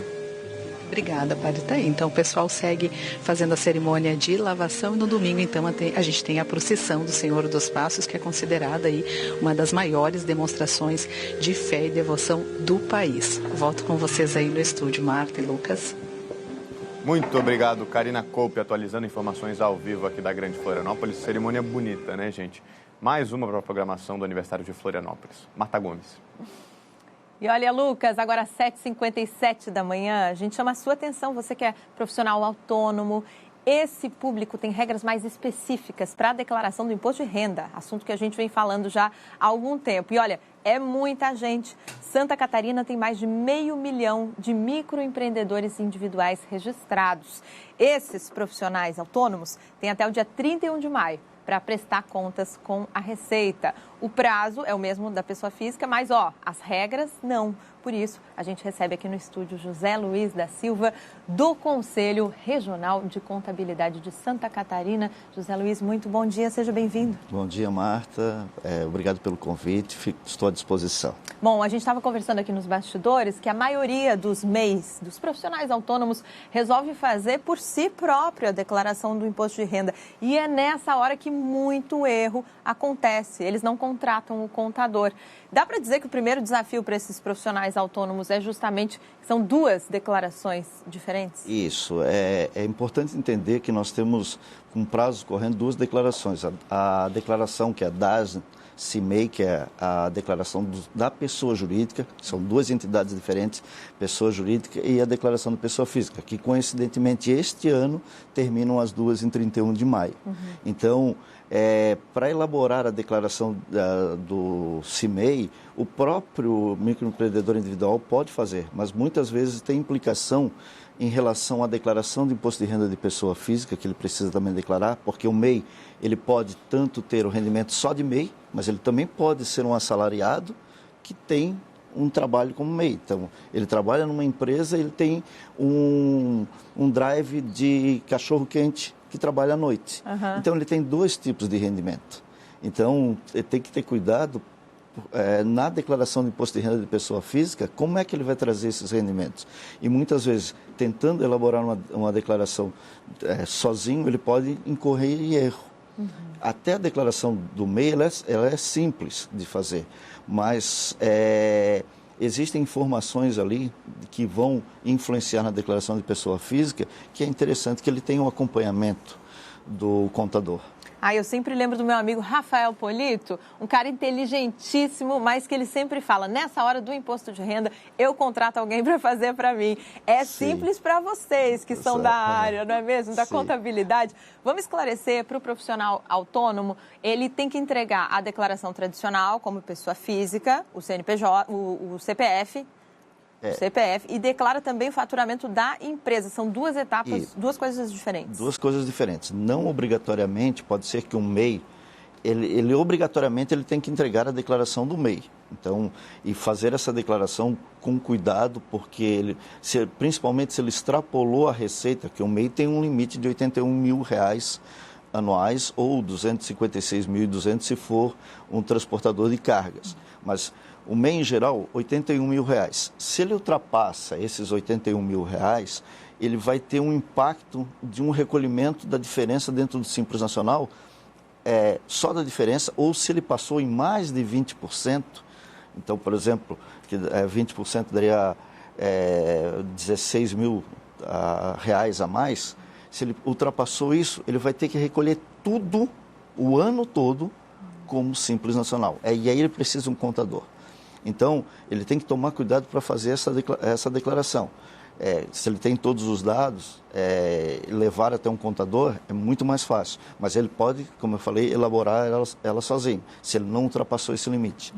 E aí a declaração de pessoa física, dependendo daquele dinheiro que ele repassou, tirou da pessoa jurídica, que é como eu falei, uma entidade diferente, levou para a pessoa física, dependendo de quanto ele levou de rendimentos, ele pode estar obrigado a também a fazer a declaração de pessoa física. Pode ser que um MEI, por exemplo, vamos supor que um MEI que trabalhe um prestador de serviço, que ele teve no ano R$20 mil de rendimentos do MEI. Ele não vai estar obrigado, se é a única fonte de renda dele, ele não vai estar obrigado à declaração de pessoa física com base nos rendimentos, porque nem se ele considerasse que todos aqueles rendimentos ele não gastou nada no MEI, todo do MEI ele levou para a pessoa física, ele está dentro do limite de isenção de obrigação, que é 28.559,70.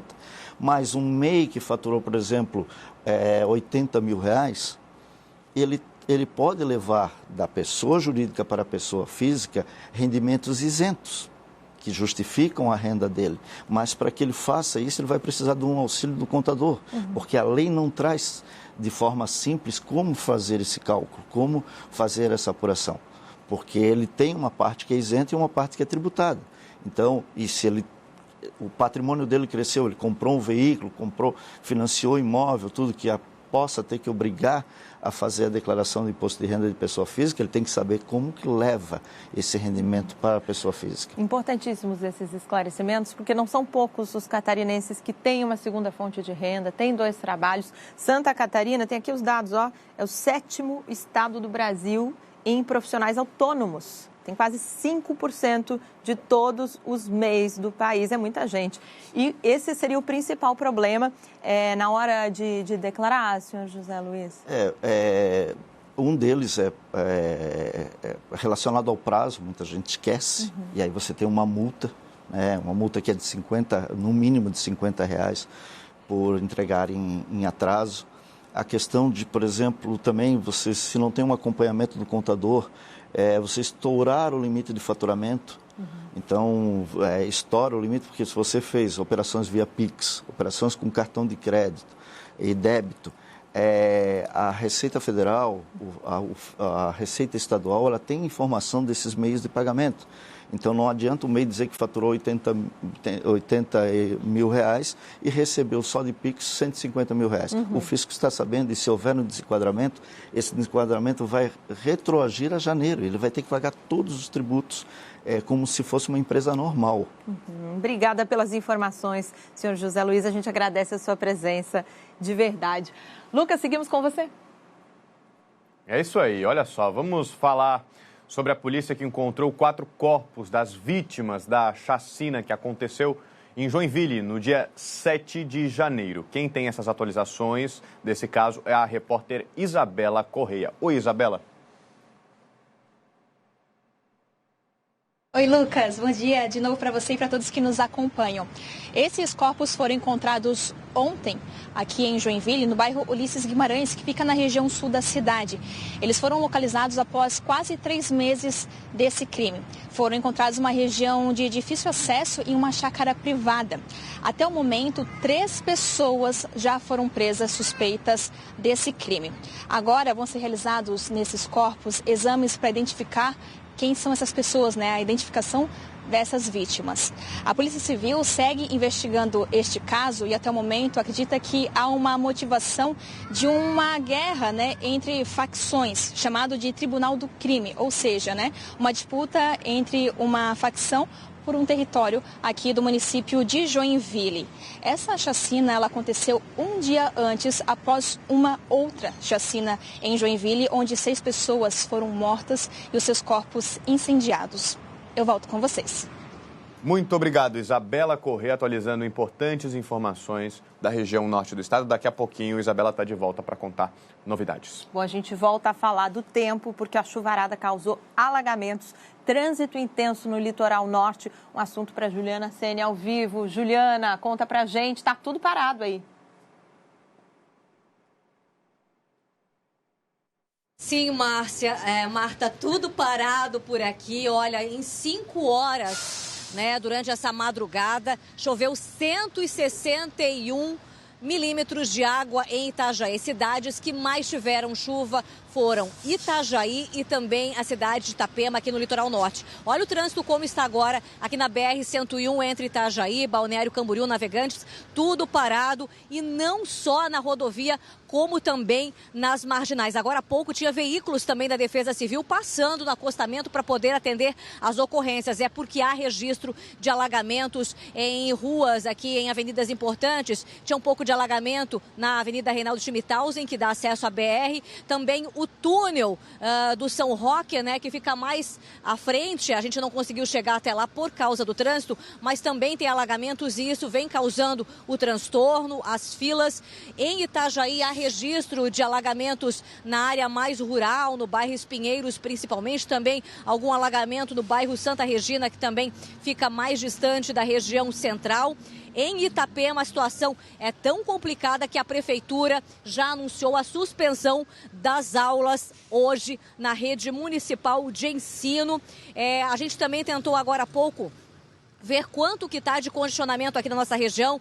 Artérias Litoral disse que ainda está contabilizando o tamanho da fila, porque os profissionais ainda estão no local fazendo atendimento das ocorrências. O que a gente pode dizer é que, por exemplo, no sentido norte tem essa fila toda, em Barra Velha já é mais aí de 6 quilômetros de congestionamento nesse momento. Além de Itajaí, de Itapema, também precisamos falar da cidade de Camboriú. As fortes chuvas por lá voltaram com tudo, atingiram ruas dos bairros Santa Regina, Rio Pequeno, Monte Alegre, Areias, Cedro, Lídia Duarte, também muitas ruas alagadas. Em menos de 4 horas, de acordo com a Prefeitura, choveu cerca de 60 milímetros. A previsão do tempo indica que vai chover mais, então há uma grande preocupação, principalmente com as pessoas que residem nas proximidades do Parque Ecológico ali da cidade, onde há geralmente alagamento e agora a situação pode ficar ainda mais problemática. Marta, essas são as informações aqui da nossa região. A gente continua mostrando para vocês aqui, quem for pegar a rodovia agora, principalmente aí na capital, esperar um pouquinho, porque o trânsito por aqui está parado. A gente não está falando de demora, de trânsito lento. A gente está falando disso aqui, ó, caminhões parados de empresas, muitos motoristas que iam seguir para o trabalho. Mais à frente também transporte coletivo, que leva os trabalhadores. Praticamente as pessoas não saem da fila. Vou só dar uma volta aqui só para mostrar um pouco também.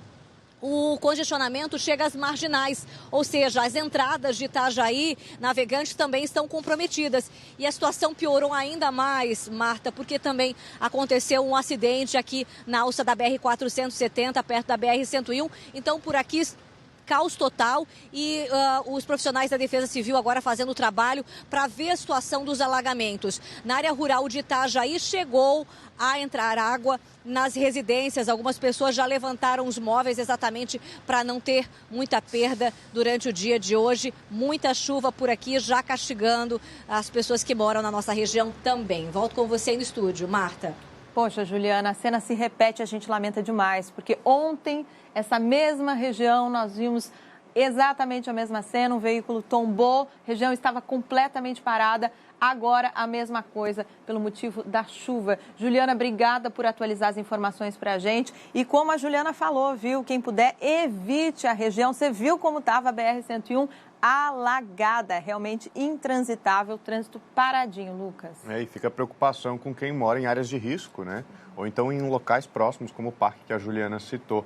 Situação de alerta durante todo o dia, a gente vai atualizando ao longo dos nossos telejornais, é claro, para você que é da região, ficar por dentro de como fica a previsão do tempo e dos impactos também na cidade. Intervalo com imagens ao vivo de Garopaba para você. Vamos para o litoral sul. Céu fechadinho, 24 graus agora na região. 8 horas e 10 minutos. A gente já volta.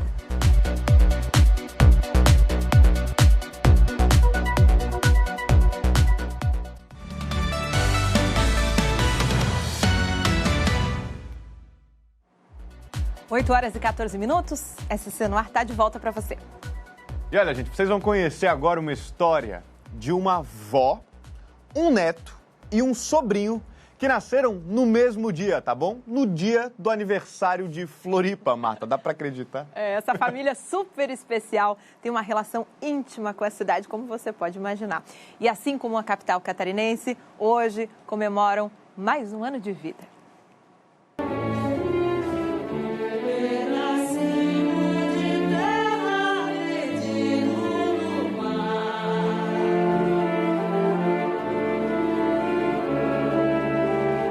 Florianópolis, palco de muitas belezas, cultura e, claro, felicidade.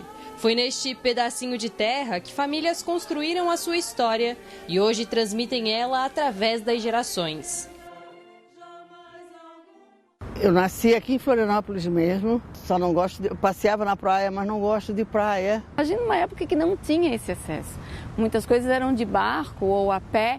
Eu tenho uma lembrança, uma imagem de Florianópolis antiga que eu nunca vivi. Essas experiências atravessam não apenas os anos, mas as lembranças de quem acompanhou de perto o desenvolvimento da cidade. Com 87 anos, a dona Jurema relembra os momentos de alegria no tradicional Carnaval de Florianópolis. Eu gostava muito de Carnaval, eu saía em carros de Carnaval, a sociedade que é a Atendentes do Diabo. E eu dançava muito no Clube 15 de Outubro e gostava muito da época, a gente é nova, né? Eu gostei bastante de carnaval, passeava bastante. O Felipe cresceu ouvindo essas histórias. Manezinho da Ilha, ele conta emocionado que conheceu Florianópolis pela ótica do falecido avô. Seu Eupídio de Souza Lopes era um apaixonado pela capital catarinense. Eu sempre adorei escutar as histórias dele, desde onde ele nasceu, como era na infância, toda a transformação que ele viu da cidade e a compreensão dele das transformações não só da cidade, mas do mundo, né? Então aprendi muito com isso. Ainda que fosse um aventureiro pelas ruas do centro de Florianópolis, seu Eupídio também descobriu novos cenários com os filhos e netos. Toda a família é daqui de Florianópolis, então imagina tu ir numa praia na Joaquina e descobrir que o teu pai nunca foi nessa praia. Nunca teve a oportunidade de conhecer a praia, porque era muito difícil. E a relação dessa família com Florianópolis vai além. Dona Jurema faz aniversário junto com a cidade onde nasceu, cresceu e construiu sua família. E como se não bastasse, o Felipe, afilhado e neto de coração, também resolveu nascer no mesmo dia. Isso na Carmela Dutra, a primeira maternidade pública de Santa Catarina. A minha prima faz aniversário dia 23 de março. Antes do meu filho nascer, ela já seria a madrinha dele.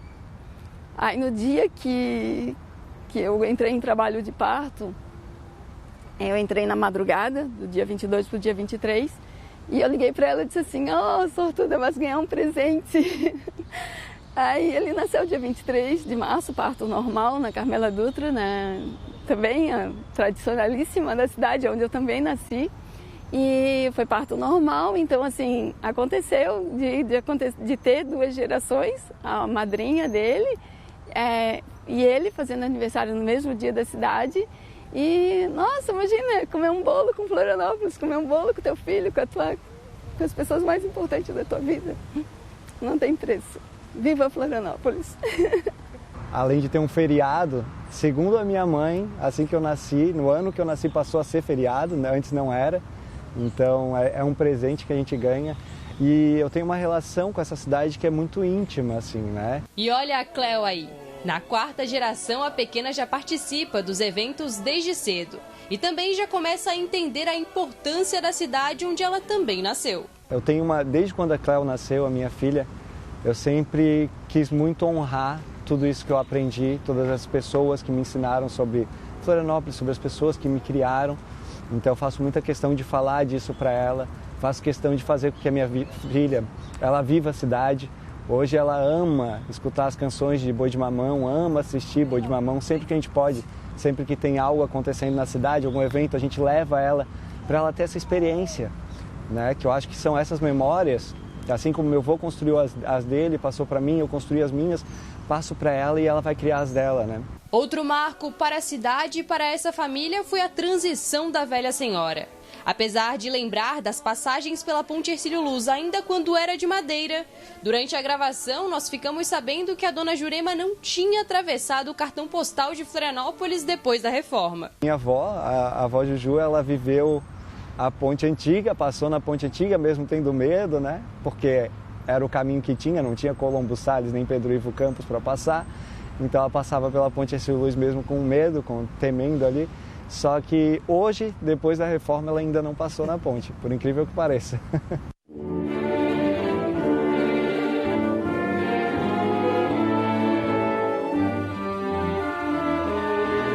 São muitas vivências em 350 anos. Parte delas a pequena Cléo está ouvindo e aproveitando.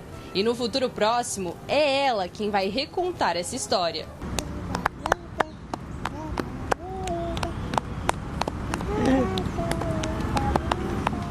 Ter vida. Parabéns pra vocês, linda Cléo e essa família encantadora. Não, e a raridade da história, vocês conseguem entender a dimensão disso, tanto pelos nascimentos, né, quanto por uma manezinha que nunca passou na Ponte Hercílio Luz. Eu, como manezinho, fico honrado, Marta Gomes, de ver uma história como essa e agradecer também o Felipe, né, por ter aceitado contar essa história e todos os familiares. Brigadão, Felipe. Parabéns, Felipe, parabéns, Cléo, a vovó, a nossa linda Florianópolis. Agora foi de arrepiar, quando pegaram uma na mão do outro e foram atravessar a Ponte Hercílio Luz. Super reportagem da Susan Rodrigues. Muito obrigado, Susan, nossa repórter. E agora a gente também tem imagens ao vivo na nossa tela. Tá aí a velha senhora, nossa Ponte Hercílio Luz, às 8h20 da manhã. Imagens do nosso drone, do Roberto Dumer, ele que capricha na cena. Florianópolis já capricha. Mas Roberto o Roberto Dumer mais ainda. Isso aí, tá aí a Escuna, que entrou inclusive no Destino SC dessa temporada de verão. Pois é, bem lembrado, o de inverno tá vindo aí. Temos o Remo ali embaixo, nosso clube. Um super abraço pro pessoal do Remo aqui de Floripa. E tem muito mais na nossa edição de hoje.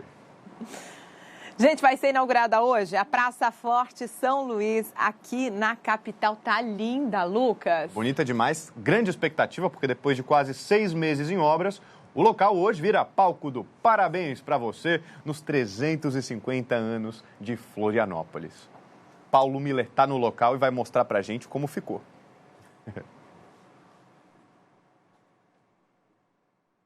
Agora não tem mais tapume, viu, Lucas e Marta? Dá pra ver que a praça tá linda, viu? Como bem vocês colocaram, 6 meses de obras, né? Teve polêmicas aí, né? Envolvendo a questão arqueológica aqui da praça, demorou. O Shopping Beira-Mar queria fazer a restauração, né? O restauro aqui acabou desistindo por conta desses entraves que teve. Daí o Grupo Habitasul assumiu a reforma aí e fez, olha, deixa eu pedir pro Gustavo mostrar pra gente, ó, tá belíssima a praça, viu? Um novo espaço aqui para Florianópolis, onde ficava um antigo forte, né? Que era o Forte de São Luís da Praia de Fora, que era uma das estruturas que fazia parte do conjunto de fortalezas para defender a ilha de Santa Catarina. Essa parte onde o Gustavo está mostrando para a gente já vai ser um espelho da água. Então já tem a água aí. Nessa outra parte aqui vão ser, óbvio, eles só vão ligar ao 12h30, quando vai ter a inauguração oficial. Vai ter uns jatos da água aqui que as pessoas vão poder se divertir também. Então o pessoal está organizando toda a estrutura aqui para essa inauguração que vai ser ao 12h30, com o corte do bolo e também com o parabéns para os 350 anos de Florianópolis. Eu fui pesquisar algumas curiosidades aqui, eu estava consultando um colega meu que é historiador, o Rodrigo, que é um consultor, entende muito de história aqui de Florianópolis, Ele me explicou, viu, para Lucas, Marta, para quem está em casa, o forte, quando tinha um forte aqui, que era essa estrutura do conjunto de fortalezas, ele terminou a construção em 1771, mas ele foi pouquíssimo usado, não se usou muito. E quando tinha soldado aqui, por exemplo, faltava comida para os soldados. E quando tinha soldados, a única coisa que eles tinham para comer aqui era farinha. Então eles se alimentavam de farinha para poder fazer todo o monitoramento e ficar vigiando aí para ver se ninguém invadia a ilha de Santa Catarina. Essa estrutura aqui é uma estrutura menor do que aquelas fortalezas gigantes que a gente conhece, né, de Anhatomirim. Essa ficava realmente aqui nessa ponta, quando não tinha o aterro por aqui. Isso aqui não tinha nada de aterro, viu, gente? Onde tem o Hotel Majestic, não tinha aterro aqui. Então isso aqui era uma ponta, justamente, que tinha um mar. Então era uma ponta, um ponto estratégico para a defesa da ilha de Santa Catarina e que agora recebe essa praça totalmente revitalizada, um novo espaço para Florianópolis, um presentaço para a capital do estado que completa 350 anos. 12h30, inauguração, corte de bolo, cantar parabéns e prestigiar esse espaço de lazer e também de encontro das famílias aqui na capital do estado. Lucas, Marta.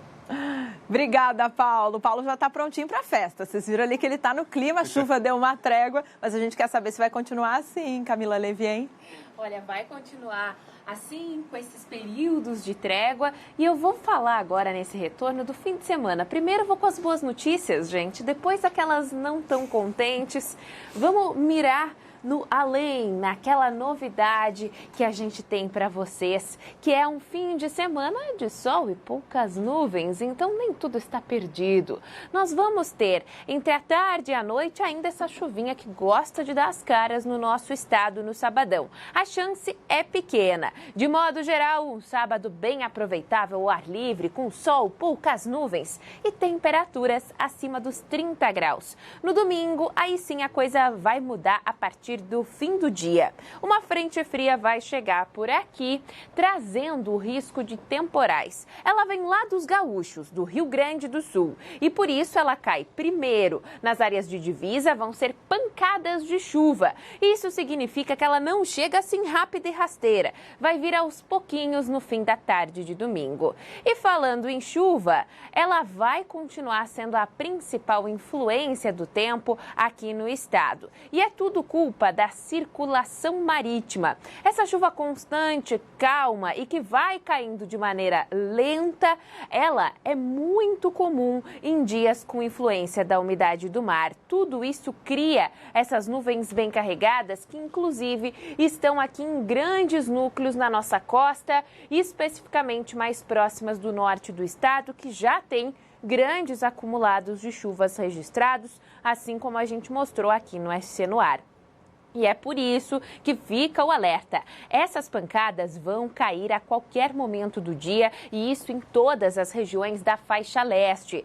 Do oeste em diante, a realidade é bem diferente. Ela vem só durante a noite, porque o dia vai ser muito quente por lá. Eu destaco Joaçaba no dia de hoje, com 36 de máxima. Floripa, 28, mesma marca de Itajaí. Para amanhã, o sol que reina no fim de semana já aparece com força. Ele não vem sozinho, é bem verdade. Depois desse retorno triunfal e com tanta chuva que deve cair ainda nas próximas horas dessa quinta, a gente tem muita umidade que vai ficar concentrada no ar.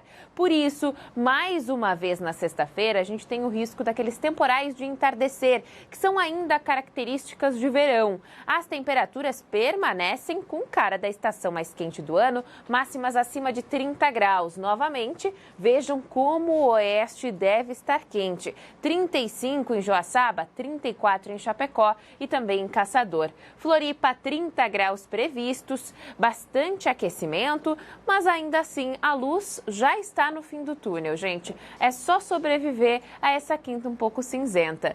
E vamos combinar que depois do último ano, chuva até que casa com Floripa de aniversário, porque foi uma das cidades em que mais choveu no mês de dezembro de 2022 em todo o país. É verdade. E a chuva voltando a castigar ali a região do litoral norte, nós vamos monitorar essa situação. Camila, obrigada, viu, pela previsão do tempo completa aqui com a gente. Combinado, e amanhã eu estou de volta com vocês. Te esperamos. Camila Levy atualizando informações importantíssimas.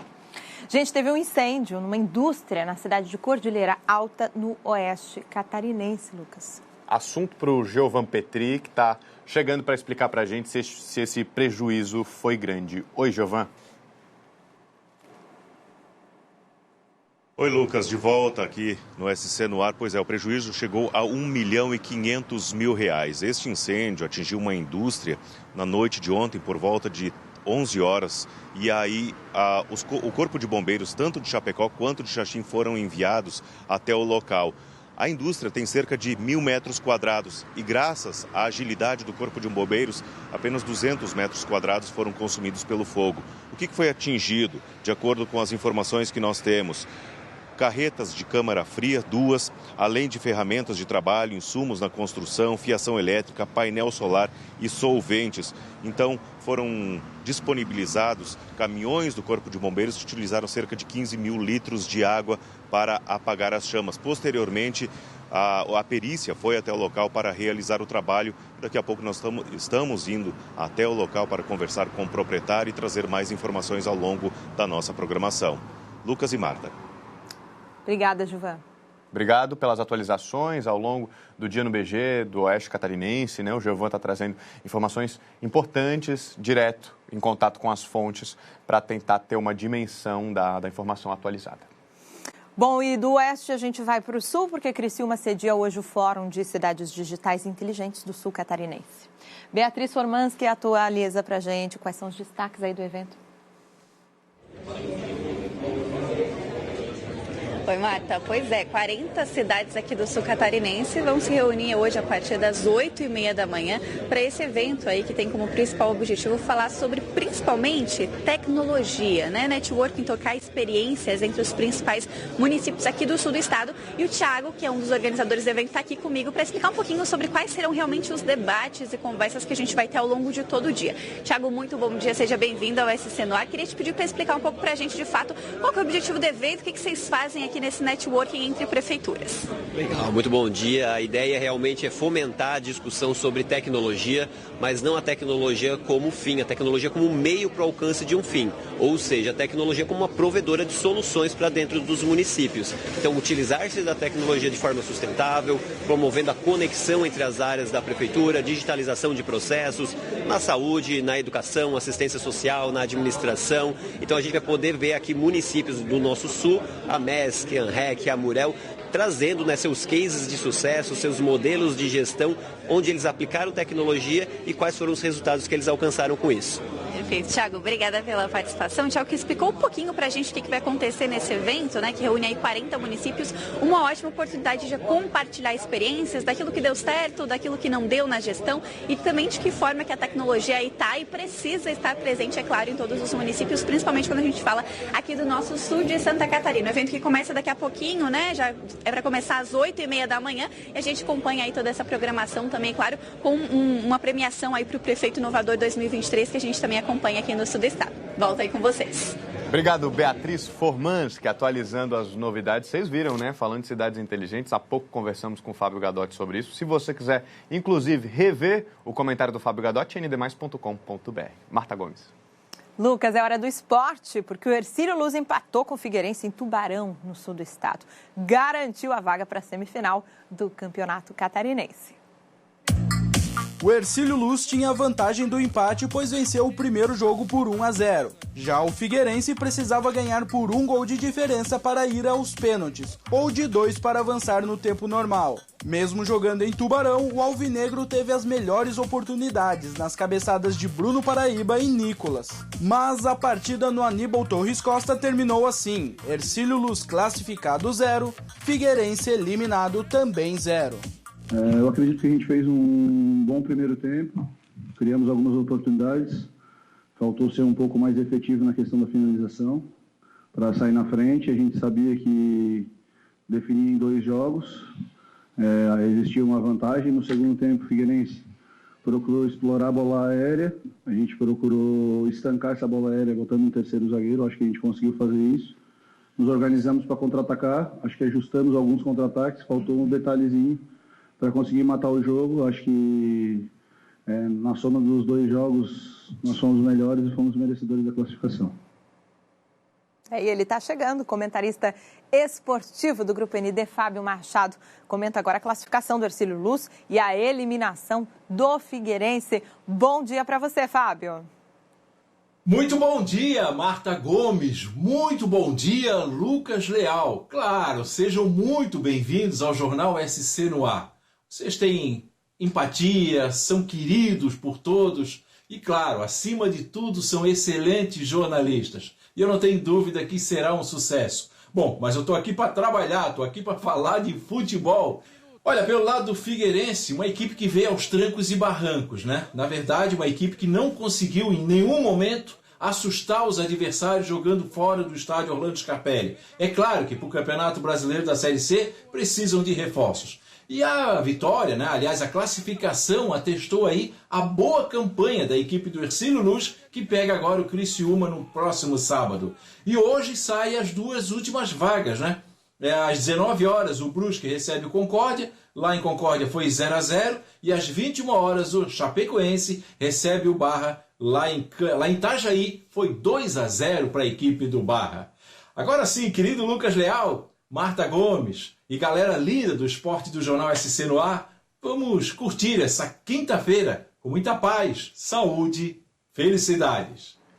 Muito obrigado, Fábio Machado. Coisa linda, hein, Marta? Queridão, um beijo para você, Fábio. E olha, mudando um pouquinho de assunto, pessoal, Santa Catarina é referência quando o assunto é tecnologia e inovação, não é? E para incentivar o crescimento do setor, o governo do estado criou o SC Inovadora. Esse programa vai possibilitar a criação de linhas de crédito para empresas do setor e vai também capacitar jovens e adultos que querem atuar nessa área importantíssima. O Paulo Miller acompanhou o anúncio das novidades. Conta agora pra gente. O programa é uma iniciativa da recém-criada Secretaria de Ciência, Tecnologia e Inovação. Construída em parceria com a Secretaria da Fazenda e a cadeia produtiva, o SC Inovadora contempla um conjunto de estratégias em 7 pilares fundamentais para melhorar a competitividade do segmento: ambiente legal, atração de investimentos, projetos estruturantes, infraestrutura de conectividade, ambientes de inovação, qualificação profissional e financiamento. Esta última, inclusive, tem a primeira ação anunciada pelo governo do estado, com a criação de uma linha de crédito específica para as empresas do setor. Estamos criando uma linha de crédito, um Pronamp Inovação no Badesc, que é a nossa agência de fomento, para emprestar dinheiro. Vamos aplicar aproximadamente 100 milhões para que os nossos empresários dessa área possam ter acesso. É um volume de recursos considerável, prazo de 3 anos para pagar, 1 ano de carência e o juro nós vamos subsidiar. Então é extraordinariamente bom. Conforme a Secretaria Estadual de Ciência, Tecnologia e Inovação, 20 mil vagas estão abertas nessas áreas no estado, com salário médio de R$ 5.000. Mas falta gente para ocupar esses postos de trabalho. Por isso, o programa prevê também melhorias para fomentar e aprimorar a qualificação profissional. O que a gente está fazendo num desses 7 pilares, que é justamente a questão do capital humano, é identificando boas iniciativas, identificando potenciais novas iniciativas e colocando isso numa jornada de formação que começa com um jovem a partir dos 6 anos de idade e termina nessa jornada naqueles que já estão em idade de participar ou em estágio de participar do mercado de trabalho. Nós construirmos esse programa de qualificação para tentar, se não resolver, pelo menos minimizar esse gap do setor produtivo. O programa vai criar políticas públicas para destravar o ecossistema de inovação. Ciência, tecnologia e inovação é uma pasta que, desde o início do nosso plano de governo, a gente já imaginava e já tinha em mente implantar. Por quê? Porque a tecnologia e a inovação em Santa Catarina é algo que cresce muito. Então é uma área que precisa de muito apoio do governo. E o primeiro apoio é financeiro.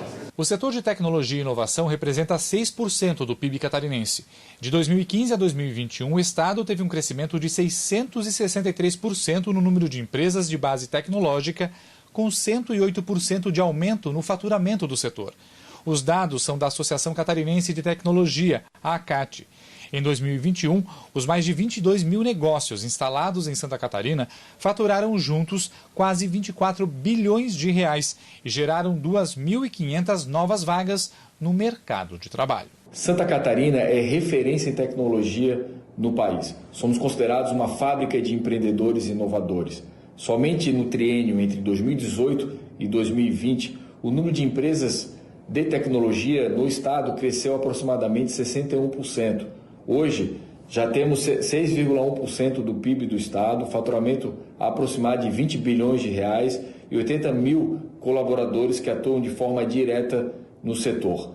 Todo esse desempenho é fruto, além da atuação desses empreendedores inovadores, também uma parceria muito próxima entre entidades, empresas, academia e governo. Gente, tá dando o nosso horário, infelizmente. Obrigado para você que nos acompanhou hoje. Desejar um super parabéns para Floripa também, né, Marta? 350 anos. Não é todo dia que a gente faz um aniversário desta envergadura. Parabéns, Florianópolis. A festa vai ser grande. Começa hoje, termina só para lá de domingo, Lucas. Exatamente. A gente espera vocês a partir de amanhã também, 6h30 da manhã, com toda nossa super equipe nas principais regiões de Florianópolis. A gente te espera. Obrigada pela companhia, um beijo carinhoso. Bora curtir a festa, feriado em Florianópolis? Bora curtir a festa e as imagens de drone, olha aí. Se deliciem com essas imagens, a gente espera por vocês na sexta-feira. Beijo, abraço!